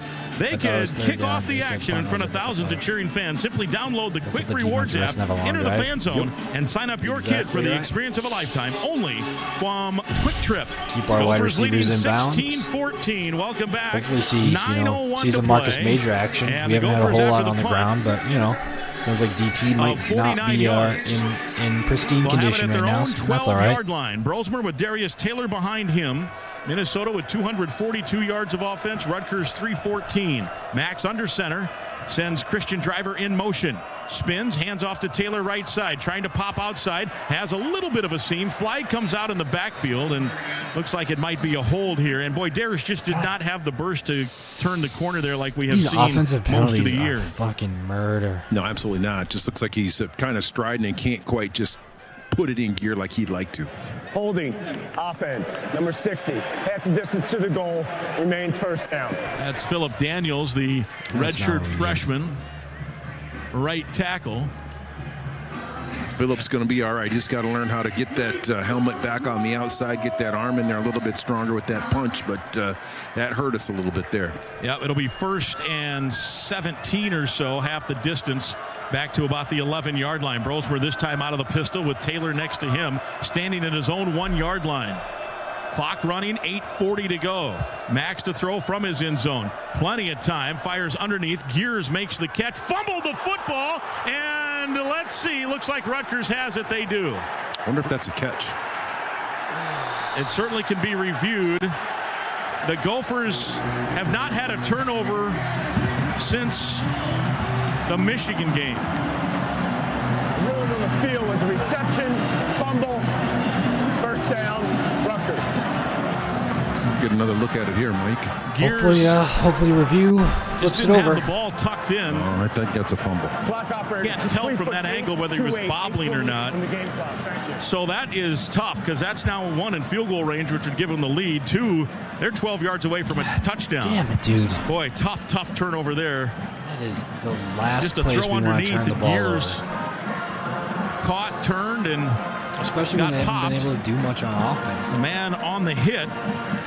Let's go to JG quickly. Well, and on this defensive possession, at least to start, Ethan Robinson will not be out there. He has spent the last couple of minutes in the injury tent. Dave Jewison, one of the doctors, has been bouncing back and forth, looking at the monitors to kind of see where he may or may not have been injured. So at least right now, Ethan Robinson's not in there. Powell was the man who put the hit on to force the fumble. 1st and 10 from the 12. Callie Igmanis with the running back to his left, Raymond. Ethan on the straight drop. Lobs one up for the corner of the end zone. Incomplete. Oh, and a marker comes out. All the hand fighting they've allowed. And they're going to call an interference there. Boy, it's a coin toss down there. Just give those guys coins from here on out. They haven't called pass interference once in this game, and then they call it in the Actually, it looked end like he zone. just came off the line of scrimmage, and he just put his hands on Wally there and just started to push. And unfortunately for us, we'll be penalized on that play. God damn, dude. Pass interference. Defense. The ball will be placed at the 2-yard line. Automatic first down. So 1st and goal from the 2, and again they hustle up with Raymond, the running back. Quickly up to the line of scrimmage, 1st and goal. For the lead, here's Rutgers. 8:23, clock stopped. We're in the 4th. In motion goes Dremel. Hand off to the running back, and he is hit, and it's a loss of a couple back to the 5. Good, hard contact. Man, a bunch of guys collided in the middle. Baranowski came up a little woozy. But they are so much better than Rutgers. See if they whistle down from up here. Still Sometimes win. the observer will see that. These types of games make you better. 2nd and goal. Yeah, They spotted at the 4. That our pile defense ended needs up to at continue the what they're doing. 5. They need to step up. They need to cut Gophers out the trail are leading penalties. At 16-14, this point, we hoping can't not to afford a trail. penalty. And I'd love if to you hold to a field goal here, so a field goal could win it for you. Callie Igmanis would love to get a turnover and preserve the lead. Callie Igmanis wants to throw. The blitz comes, throws all wide open. Easy. Strong the touchdown. His 2nd of the year. So they and scored. The turnover from Gears turns into the go-ahead touchdown for Rutgers. Couple receivers on the So perimeter. that gives and them strong 6. on They'll the be up inside in that by slot. 4 points. Kind of like a little bit of a delayed And, slant and a little bit of miscommunication. Even if they go for 2 and secondary. get it, we're still going to be it'll easy be tied if throw we and score. catch to get in And the we've end got zone. plenty of time. Mike, you might have been able to throw that one. Plenty of time. Yeah, he was all alone. The safety blitzed Brown, and that receiver went right Plenty to of his time. vacated area, and there was nobody there to make up for it. 4-point 7 lead minutes, here, 41 and they will seconds kick the is extra plenty point. of time to play. Our offense But tall to make it a officially 5-point is game. playing from behind and has that fire lit underneath their ass. We just need to fucking do something with it. Waiting for the snap, low snap. The ball is up, and it is good. All right. Time out on the field, and Rutgers is taking the lead. Turnover, turning to points. This is where PJ needs to light that fucking fire. 21-16. Let's go. Rutgers the advantage. 7:41 to play in the football game. Hey, Gopher fans, turn to the experts at CenterPoint Energy for high-efficiency natural gas equipment rebates for your home and business. See why using natural Let's gas go. is better for the budget and the environment. We can do this. And for more info, go to centerpointenergy.com/Gopher Our offense needs to get themselves out of that fog, whatever. This is Golden Gopher whatever it football fucking from takes. Learfield. Gopher fans, make the most of your stay in the Twin sick Cities of by it. choosing one of our Gopher sick of that Athletics preferred offensive fog. hotels. Courtyard Minneapolis downtown, Hampton Inn and Suites, Home to Suites University area, Aloft Minneapolis, and Days Hotel by Wyndham on University. Our preferred hotels offer convenient location, competitive pricing, and a wide variety of amenities to suit any Gopher fan. Visit gophersports.com/preferred hotels for more information and to book your next stay. Hotels participating in the Preferred Hotels program are proud sponsors of Gopher Athletics. All the special interests are represented in St. Paul. But who speaks for you? Center of the American Experiment does. Our policy fellows dig into the tough issues that need to hear about this. Let's take a look around the league. What the hell else is going on? We got Ohio State stomping on Purdue. Georgia Tech taking it up by 12 points against Miami. Miami's on the doorstep of scoring another touchdown, though. Florida is put up some points in the second half, but isn't doing much. Looks like Arch Manning is in to play the game right now. Boston College is fighting against Syracuse, but Syracuse is marching back down the field with about 5 minutes to go. West Virginia is up against Cincinnati with not that much time left. They just scored a touchdown to bump that lead up to 10. We have a bad QB that hurts us when our running game is struggling. Wish we would have tried more running plays after halftime. No, I disagree in saying that we have a bad QB, and I disagree in saying that we should have tried more run games. I think our offensive line is having some issues, and their defensive backs have been. Sounds like they've been playing out of their mind. I don't think Max is a bad quarterback at all. I don't think he's been in that position to be super successful, and if it wasn't for the Jamison Gears fumble, I mean, he hasn't done anything to put us in a position to fail. I don't think we have a bad quarterback. Max Brosmer is a better quarterback objectively than Ethan Kaliak-Manis. I mean, 17 for 32 versus 21 for 32. Granted, yards difference is only 40 yards, 2 touchdowns and an interception, but we've figured out a way to do it regardless. So in technology, I don't think Max isn't a bad quarterback, and I'm not. Considering people, planet, and profit. I'm not. You can learn more at mncorn.org. I'm not going to call him a bad quarterback. 10 seconds on the Gopher Sports Network. We have the potential to come back. We've done it before. We did it against. UCLA. We can do it against anybody. Scullion's kick to the goal line. Parrish at the right hash to the 10. Lost his footing. Just tripped and fell down at the 14. He was trying to make a cut across field. I don't think it would have gone for much anyway. UCLA, Scarlet Knights UCLA match pretty well, and so the Gophers now down 5. It was 80% UCLA before Minnesota came back to take the win. 10 from the 14 for the Gophers. At that time, we scored with 27 seconds left. Either down in the end zone, we scored with seconds left to go against UCLA too. That outside foot, scored with 1 minute left. Balance. That cut on the inside foot. A lot of times you'll lose your traction and slip down. Not a whole lot of concern out of my camp. Brosmer with Darius Taylor next to him. We just need to see Brosmer put it together from the 14-yard line, 13-yard line. Driver goes in motion a little bit.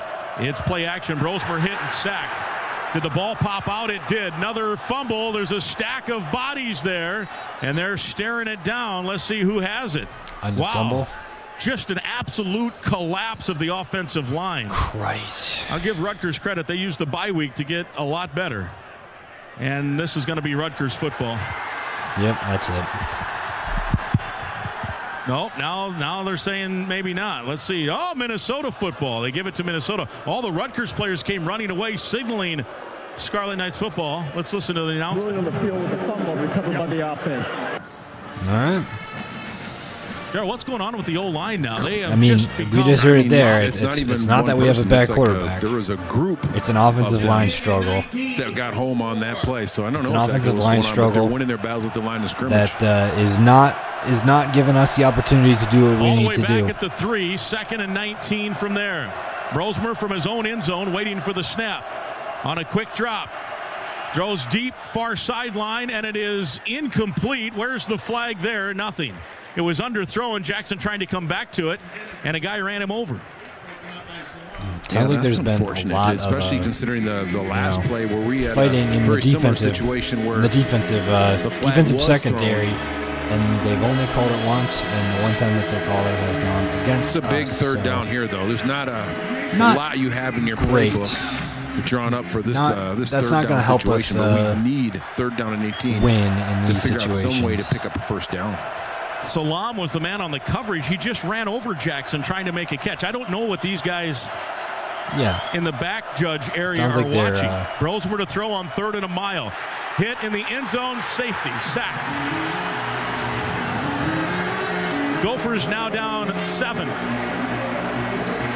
That's tough, and Max is limping off the field as well. But that's one of the situations where you actually just have to get the ball out of your hands and live to play another down. Looks like there's a Rutgers player down on the field. Yeah, injured party in the end zone for Rutgers. Gophers will have a free kick and have to kick it back to Rutgers, and Rutgers with a 7-point lead.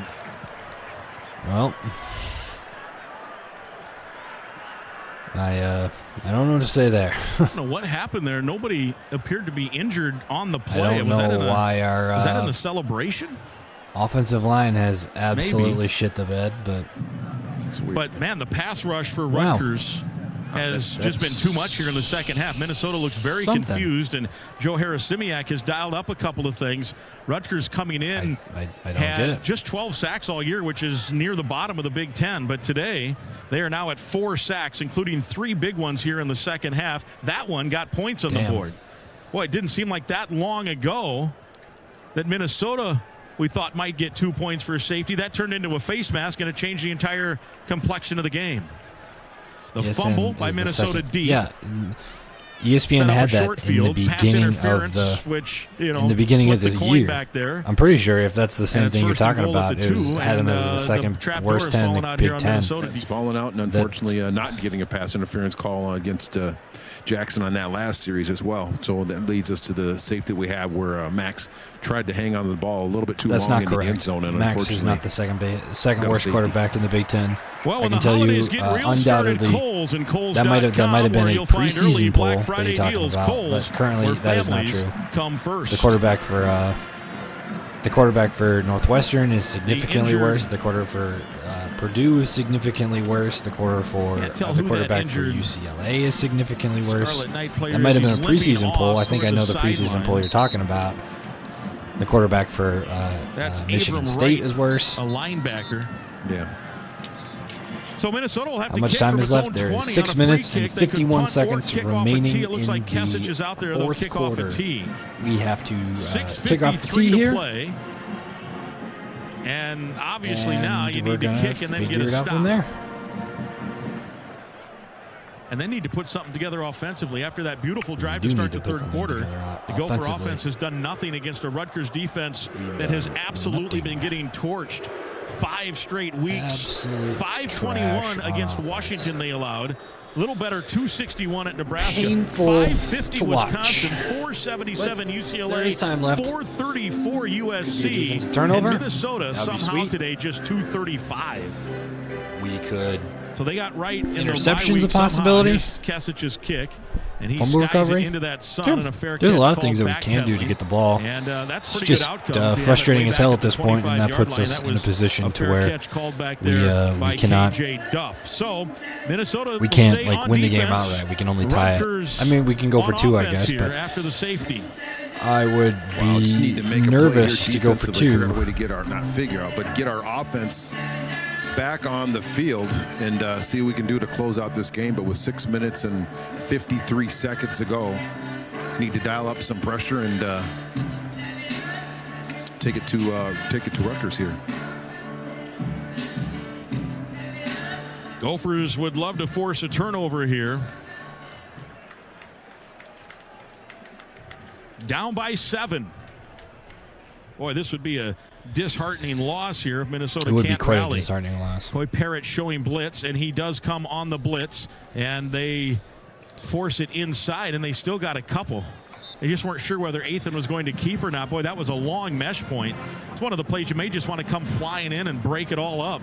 Maybe pop a ball loose. They were both together for so long, they all just stood and watched. It's a gain of 2, and the clock winds, 6.5 to go. It's kind of hard to, because you're also thinking about they can pass the ball in that situation well. So you got that interception long coming. We need one. He's kind of trying to decide what I'm going to do, blunt, whatever. So it's a disagreement you put there. them in a little bit of a quandary. Yeah, no disagreement at all. If you want them to pass, you got to hit them, right? Otherwise, they can pass if you don't get there. Get something moving on the blitz. Coy will blitz again. This time backs off. They're going to throw a 50-50 ball, and that one is incomplete.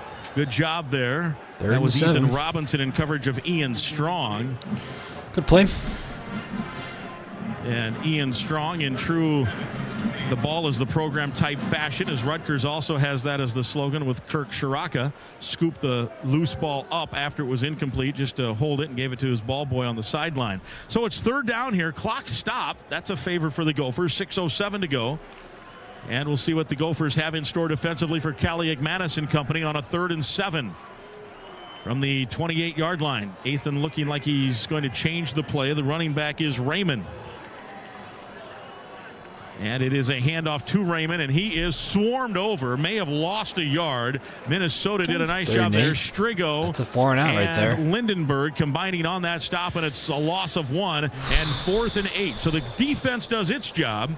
Now let's see if the offense today that I was going to Ethan did a great job, because really that was traditionally what Chirac's done all day long on that play. I would thrown to slant. So for the linebackers to pay attention to stay there, keep their eyes in the backfield, wrap them up and bring them down. I think very nice job. Great coaching by Corey Heatherman, and great job by Cody and the rest of the defense. Anderson, a returnable punt here. Oh, Kelly's going to call fair catch instead at the 25. Boy, that's surprising a little bit. Maybe playing it safe. That was the one returnable punt he's had today. The rest have been either too short or to the sideline. That was right at the hash. All right, I guess it's time he calls the fair catch. To gets a high step five up. from Fleck as he comes off the sideline. And here come the Gophers now from the 26-yard line, trailing by 7. 5:28 to go. To make some they plays. do have 3 timeouts, so it's not do or die here. It's potentially not even 4-down territory. At 3 timeouts, you could punt it if it comes to 4th down, but obviously best case scenario, and Brosmer has been so good in the 4th quarter all season long, is that you just drive down the field and score the touchdown. Max wants to throw, looks right, looks left, throws underneath Darius Taylor, and he is tackled and a loss of 1. Rutgers just swarming now. Boy, have they gained confidence from a team, a defense that has been not very good for a while. Put the ball in the offense's hands right now, but it's in our hands, and we need to. That was a great open field tackle by the middle linebacker. We need to do something here. The linebacker is Jabome. Jabome, great open field tackle by Jabome on that play. 2nd and 11 Not a great start to put us behind the sticks, but sideways or backwards here in this 4th see if Elijah Spencer can get another deep play. Pressure comes, throws. It is nowhere near the intended target. Elijah Spencer, who was open. Brosmer took a hit. Justin Gard has a Stephen Carey sideline report. Well, he's under pressure there again, and now Max Brosmer's kind of limping back to the huddle. But before the last drive, when the offense came off the field, PJ did something he hasn't done very often. He gathered the entire offense together, I assume to say, we're going to get the ball back. You guys need to make a play. Sounds a lot better to relay that speech when they actually start moving the ball. So we need to convert this 3rd and 11. 3rd down and 11. Minnesota 6 of 13 on 3rd down. And Taylor, the running back. This isn't it, then this is it. 3 receivers right, including the tight end. That's Gears. He comes in motion, now back to where he originally started. Blitz comes. Brosmer over the middle. Whoa, what a grab, and then incomplete. It would have been short of the 1st down anyway. Jackson with a high throw went up, grabbed it with both hands, and then as he hit, he couldn't maintain control, and that stops the clock with 4:43 to go, and the punt unit comes on. And I think if he would have caught that, at least be a consideration of going for it on 4th down, but 4th down 11, no, 4th down and 1, maybe you go for it. Brosmer is now 22 of 36, 199 with a touchdown. See if our defense can do it. The fumble Punt. 2 possessions ago was the key to Interception, flipping fumble. the game along with the face mask penalty. There's a Here lot of is different Crawford, high end over here. directional kick into that sun, and it's caught by Dremel. And he's got a seam, and he's into Minnesota territory and tackled at the 45. And that's the difference the special teams can make. Fair catch on one end, not a fair catch on returnable on the other, and that flips the field all the way into Minnesota territory to the 44. Absolutely, very nice job, and Crawford did a nice job of punting. Couldn't quite get that far enough, so he was running with his coverage, wasn't able down there to force in the foot consistently, the fair catch. and then your so defense, Rutgers at 8th wins you the game. Will start with excellent field position at the 44-yard line. 1st and 10, and here a field goal would make it a 2-possession game. So the Minnesota defense has its assignment, and that's to keep them off the board here with that short punt a 34-yard of punt. 34 yards, and then the long return. It was an easy field position. Oh, now here's a handoff, and off to the races the running back, the sophomore Benjamin, and that's no good. He's inside the 30-yard line to the 26. So they got all that so it's back. a 34-yard punt, a 13-yard return, so a net of 21, and then they turn around and run the ball here. And they're almost back to where the Gophers punted the ball from in one play, a punt return and a short punt. Yeah, and there they tried to blow it up at the mesh point, and the back got it, just was able to get out of there and pick up a ton of positive yards right here to get it in, well, almost field goal range. Yeah, right now. Rutgers basically has just taken the game over here in the 4th. Smothering the Gophers with sacks, turnovers, and now on offense and special teams dominating. Fumble recovery for a touchdown. The handoff, and again, this is Franklin. And he breaks another tackle, missed tackle. He's down the sideline and inside the 10 and out of bounds now at the 8. 3:38. That stops the clock for the moment. It will start once the ball is set to play, and it's winding. Benjamin, fresh more than legs, shell-shocked. 2 quick carries, and Rutgers is about to put this game away. A beautiful run by Benjamin. The only thing he did wrong on that play was go out of bounds. He's Rutgers would recommend you stay in bounds, break 3 or 4 tackles, stay in bounds, keep that clock running. But it really just cost them about 7 seconds because outside of 2 minutes they restart the clock once it's ready for play, and the clock is winding. They're letting it wind down. It'll be 3 minutes when this snap happens. 1st and Kelly 10 McManus waiting and first gives to again goal to from Benjamin, and Benjamin has a couple, and PJ takes a timeout.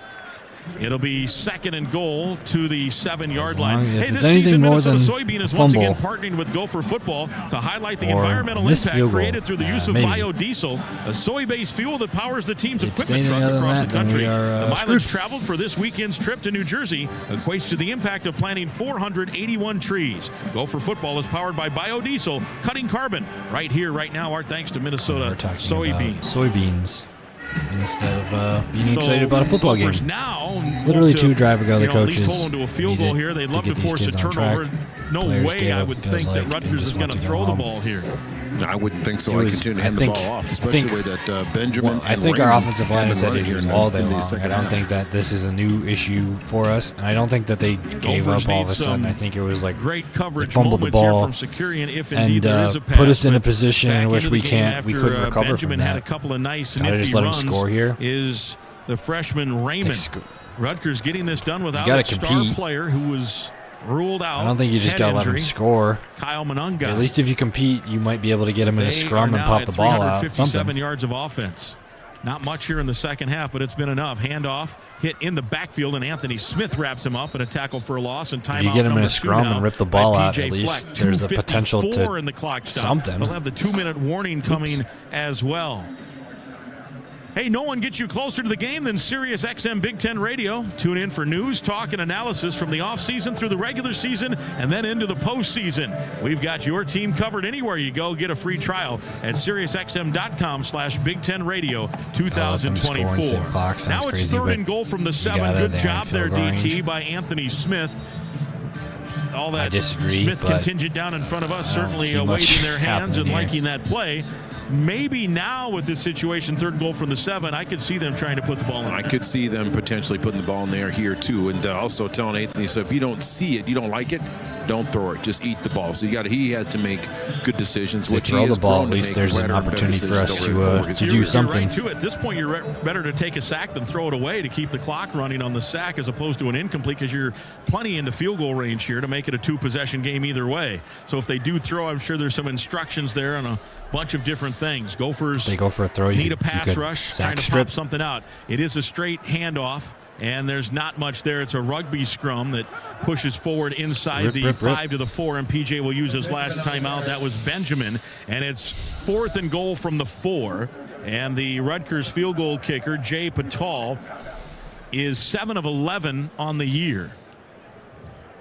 It's like there's a Rutgers, their tackle, Tyler Needham, got injured on that play. Look at me, might have got his knee caught up there in that play. He's the right tackle, a senior out of Newton, Pennsylvania. Time for the events calendar, brought to you by M Health Fairview Pediatrics. With over 60 locations across the Twin Cities, M Health Fairview Pediatrics offers care that goes the extra mile without having to drive one. Learn more at mhealthfairviewpeds.org. What are Max's stats? The Golden Gopher men's basketball team is about to tip off back home, hosting Omaha. 199 the Gopher yards men's and a hockey touchdown. team tonight at 6 o'clock playing at Wisconsin. If we and don't forget coming if up we compare next week, Ethan and Max, men's and women's cross Ethan country is competing in the 17 for NCAAs 33 for 240 yards, Peoria, Illinois. 3 touchdowns and 1 interception. Fairview. That's 7.3 yards per completion versus Max's 5.5.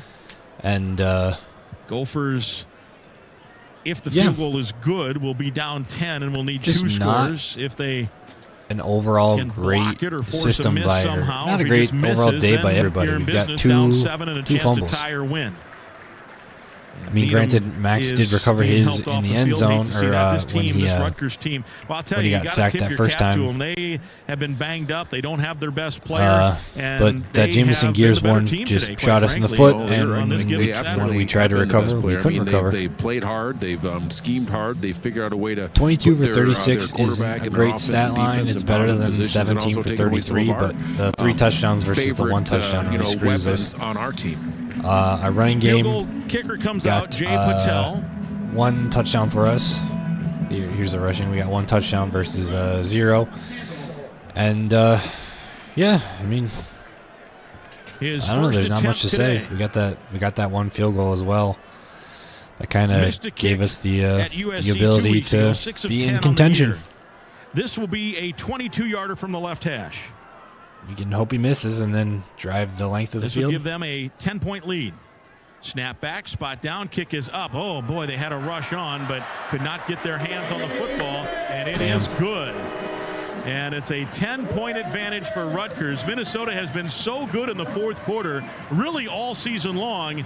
Today they've been outscored 9-0 in the fourth, and it's 26-16. Rutgers fans feeling good. A few of them headed for the exits here, up by 10 with 2:45 to go. It was a six-play, 42-yard drive, and it was set up by a short punt, a nice return, 2 long runs, and before you know it, the field goal's up and good. It took 1:49 off the clock start and on burned all fire of Minnesota's timeouts and gave them a 10-point advantage. Uphill fight now. Oh, certainly an uphill fight, and did see Ethan didn't really do very much here in the second half, but he didn't have to. The offensive line and their running backs took it into their hands and said, we're gonna pound this out. We're gonna figure out a way to get here, and then maybe a few self-inflicted wounds here by the Gophers, but the Rutgers came in like you talked about, Mike. We talked to their broadcast team before. This guy's hurt. This guy's hurt. Our running back's not going to play. We have tight ends, defensive ends, all kinds of people not playing. But they figured out a way to win today because of their potentially win this game with 2 minutes and 45 seconds to go and a 10-point lead. Scullion on to kickoff. See if Coy can pop one here. Well, if we drop a game, high end over end kick. If they scored even a 14-point game, they didn't want to give him a chance. So Minnesota down 10 will take it from its own 20. I doubt they would have tried to score immediately. They probably would have sort of knelt it down a couple times and then kicked the field goal. Been the same. I feel like it would have been the same outcome. Defense now, you got to remember, Shianu is a veteran coach who kind of knows the game and understands how to win the game. So, he would have probably done the same thing. Got him down to the 1, knelt, and if PJ's not going to use his timeouts, then the game's they've allowed just pretty much over. 234 yards of offense here by Minnesota. I really felt like that was going to be a big advantage. You can't force him in the end zone. A team that's given up almost 400 yards per game, that we'd be able to take advantage of that. Sounds crazy, but good coach. You're right. Lets them score. They came in when with we had plan, over 4 minutes. Plan, Disagree. A good coach, if a good coach lets them score, then a good coach knows not to score with that time and milk that clock. Greg Schiano is a successful head coach. He coached in the NFL for a couple of years.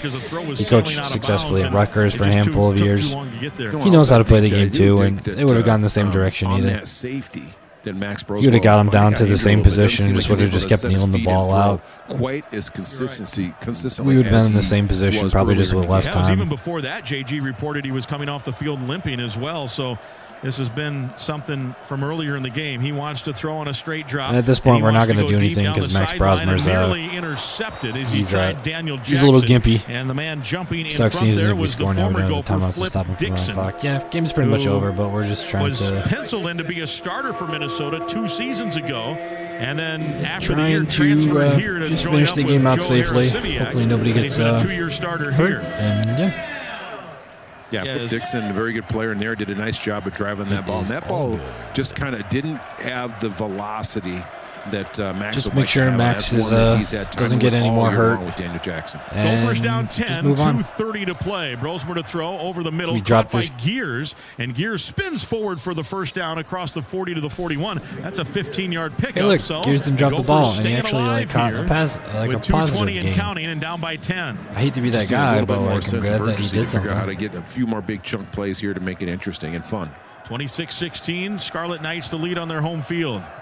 Gophers had the lead 16-14. Touchdown on a safety has changed things, and then a field goal tacked on. Brosmer throws it, and it's over the head of everybody, and no one's open. It is remarkable how a bye week can do things. Watching the previous 2 games, the UCLA receivers were open all over the field. The USC receivers were open all over the field. Kid was trying to score, but we pushed him it's out of almost bounds. like Rutgers is playing with an extra guy back there right now against Minnesota. Well, yeah, but at that point, we didn't want, we wouldn't have. Good coach, and we weren't trying to let him score. They were still in the position to where we could stop them. Have them ready, and they would have been in a position where it would have been a difficult field goal. And that's what Greg Schiano. Because that was like it was like a 15, 17-yard run, and if you back them up 17 yards, that field goal suddenly becomes a lot more difficult. 2nd and 10. Brosmer to throw. They run a stunt. He throws, and it is caught. Brockington, a good grab in traffic, and that's in Rutgers territory at the 38-yard line. And that will bring us to the 2-minute warning. 1:56 to play. Gophers down 10, and they extend the game here at the 38 of Rutgers. We'll take a break. Don't go away. Who knows how this one will finish? This is Golden Gopher football from Learfield. No matter who you are or what you do, there's a at least in this position, it's like in the Michigan game. If we're going to put ourselves in that position, it's like we're in the Michigan game. We need a QB off this season. I bet we'll win 9 games next year if we have Max Dukes here. I'm honestly not watching, honestly. Whether it's for work or play, there's a Ford with a great Max Brosmer is not the issue in this system. Max Brosmer is the only reation we won against USC. I think you need to reevaluate what you think a good quarterback is in the NCAA. We're not going to find commitment, resilience, Trevor Lawrence out here. We're not going to do it. We're not going to find that at Minnesota. Max Brosmer's not going to be here next year because Max Brosmer is a graduate transfer from FCS New Hampshire. He's not going to be here. Our backup quarterback right now currently is a freshman. We're going to have a sophomore who's got 3 games under his belt as of right now. Going to be our starting quarterback next year, and we will not win 9 games with that next year. This is Golden Gopher football from Learfield. Do you know how plastic bottles become shirts, shoes, or backpacks? What happens when your recyclables leave your curb? Can they really We're not going to pull a transfer quarterback out of the portal who's going to be, we're not going to get, everyday products, giving somebody from a power conference. Has the recycling infrastructure. We might, but I don't think he's going to be the guy who we want to be our long-term starting quarterback. The recycling process starts and ends. Max is not the issue here. Visit WM.com to learn more. I really want you to take a look. Let's look at this. Let's look at this box score. Where's the issue that Max has with this stat? It's a great place to watch the games with a large outdoor space to eat, drink, and hang out with your friends. friends. Where's the issue that we see with Max Brosmer in this stat line? Refreshing beverages and food sourced from area farmers, serving on menu favorites Sure, like we have an issue down here with a fumble. He did recover the ball, and he's got a safety. But a quarterback, I guess an elite quarterback understands that they need to get rid of the ball in the end zone. But a competent offensive line does not let that happen. And right now, our offensive line has showed weakness for the first time since they played Iowa. Other than that, they haven't really been a weak offensive line. They've been a pretty solid offensive line. If the offensive line doesn't continue to shit the bed, then Max Brosmer's getting throws, he's getting touchdowns, and our wide receivers need to catch the ball. I think that's where issues lie, is with the ability for our wide receivers to catch the ball. But the Gophers trying to pull off. Max Brosmer is not the problem. Max has had horrible stats this season. We will have a good transfer. You watch. Max has not had horrible. Max has not had horrible stats this year. That will stop the clock for the moment. They spot him at the 16. It'll be 1st and 10 there. He's completing 62. The Gophers will not spike it. They'll get up and run. Nearly 70% for 2,000 yards, 13 touchdowns, and 4 interceptions.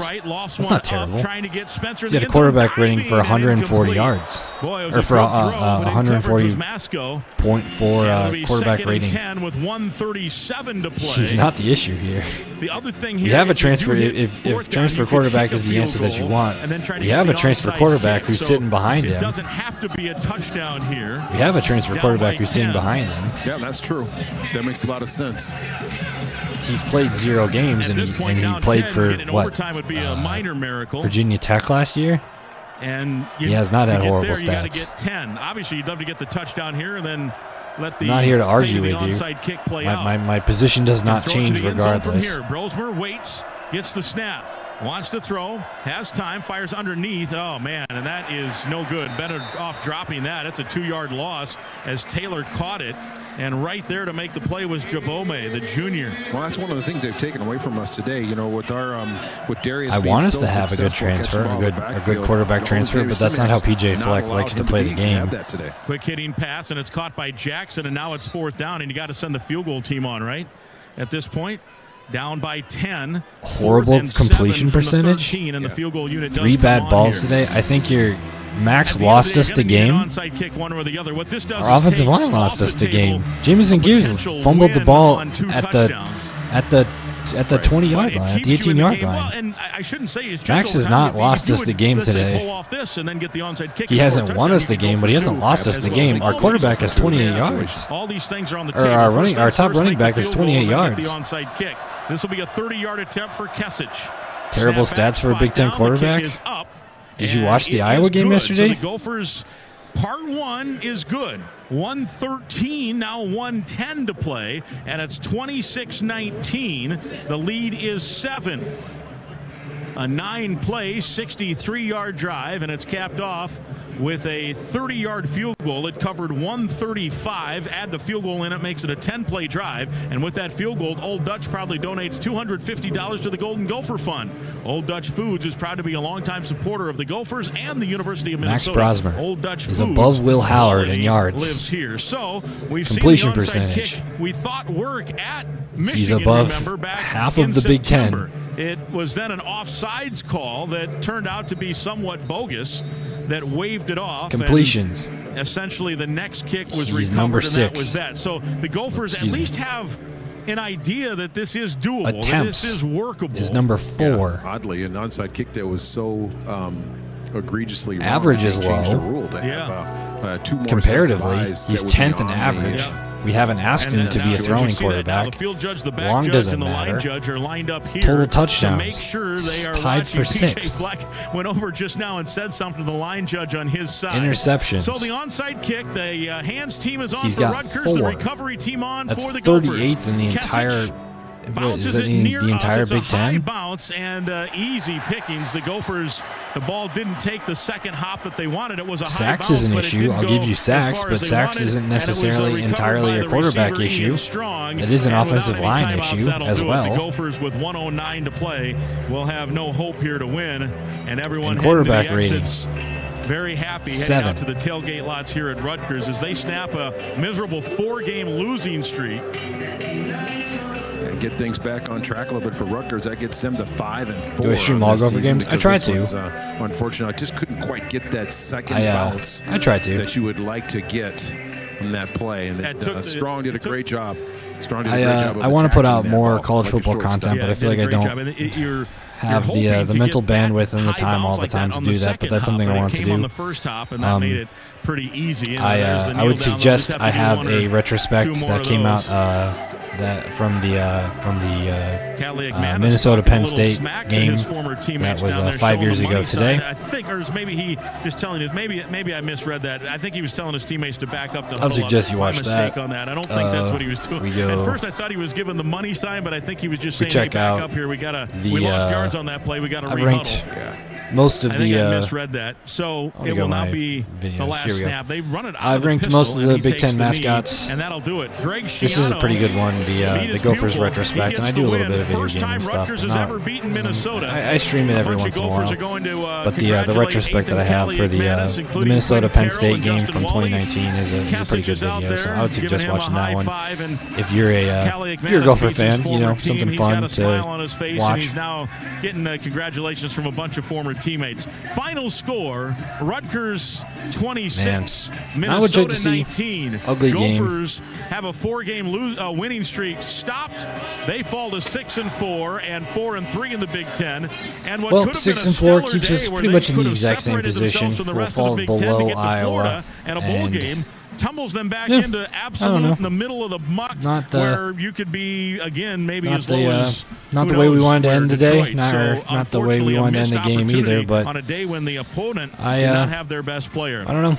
I hope Max Brosmer can take some time and heal up. Next week they'll have Penn State ranked 6th at home. Next week we got tickets available at we got a bye, and then the week after that we got Penn State. So I mean, hopefully we can save some of that momentum and kick Penn State's ass, have a ranked victory. Take them down a little bit and hopefully move us up. Now 2-4 in the Big Ten. The thank you for the new subscription. Make sure to turn your notifications on, and I'll definitely be streaming the game next week. Maybe or in 2 weeks rather. Maybe next week I'll figure out a game to stream. Otherwise, but it was a lot of fun. We had some good conversations, and I'll talk to you later. Nice is a little word that does big things.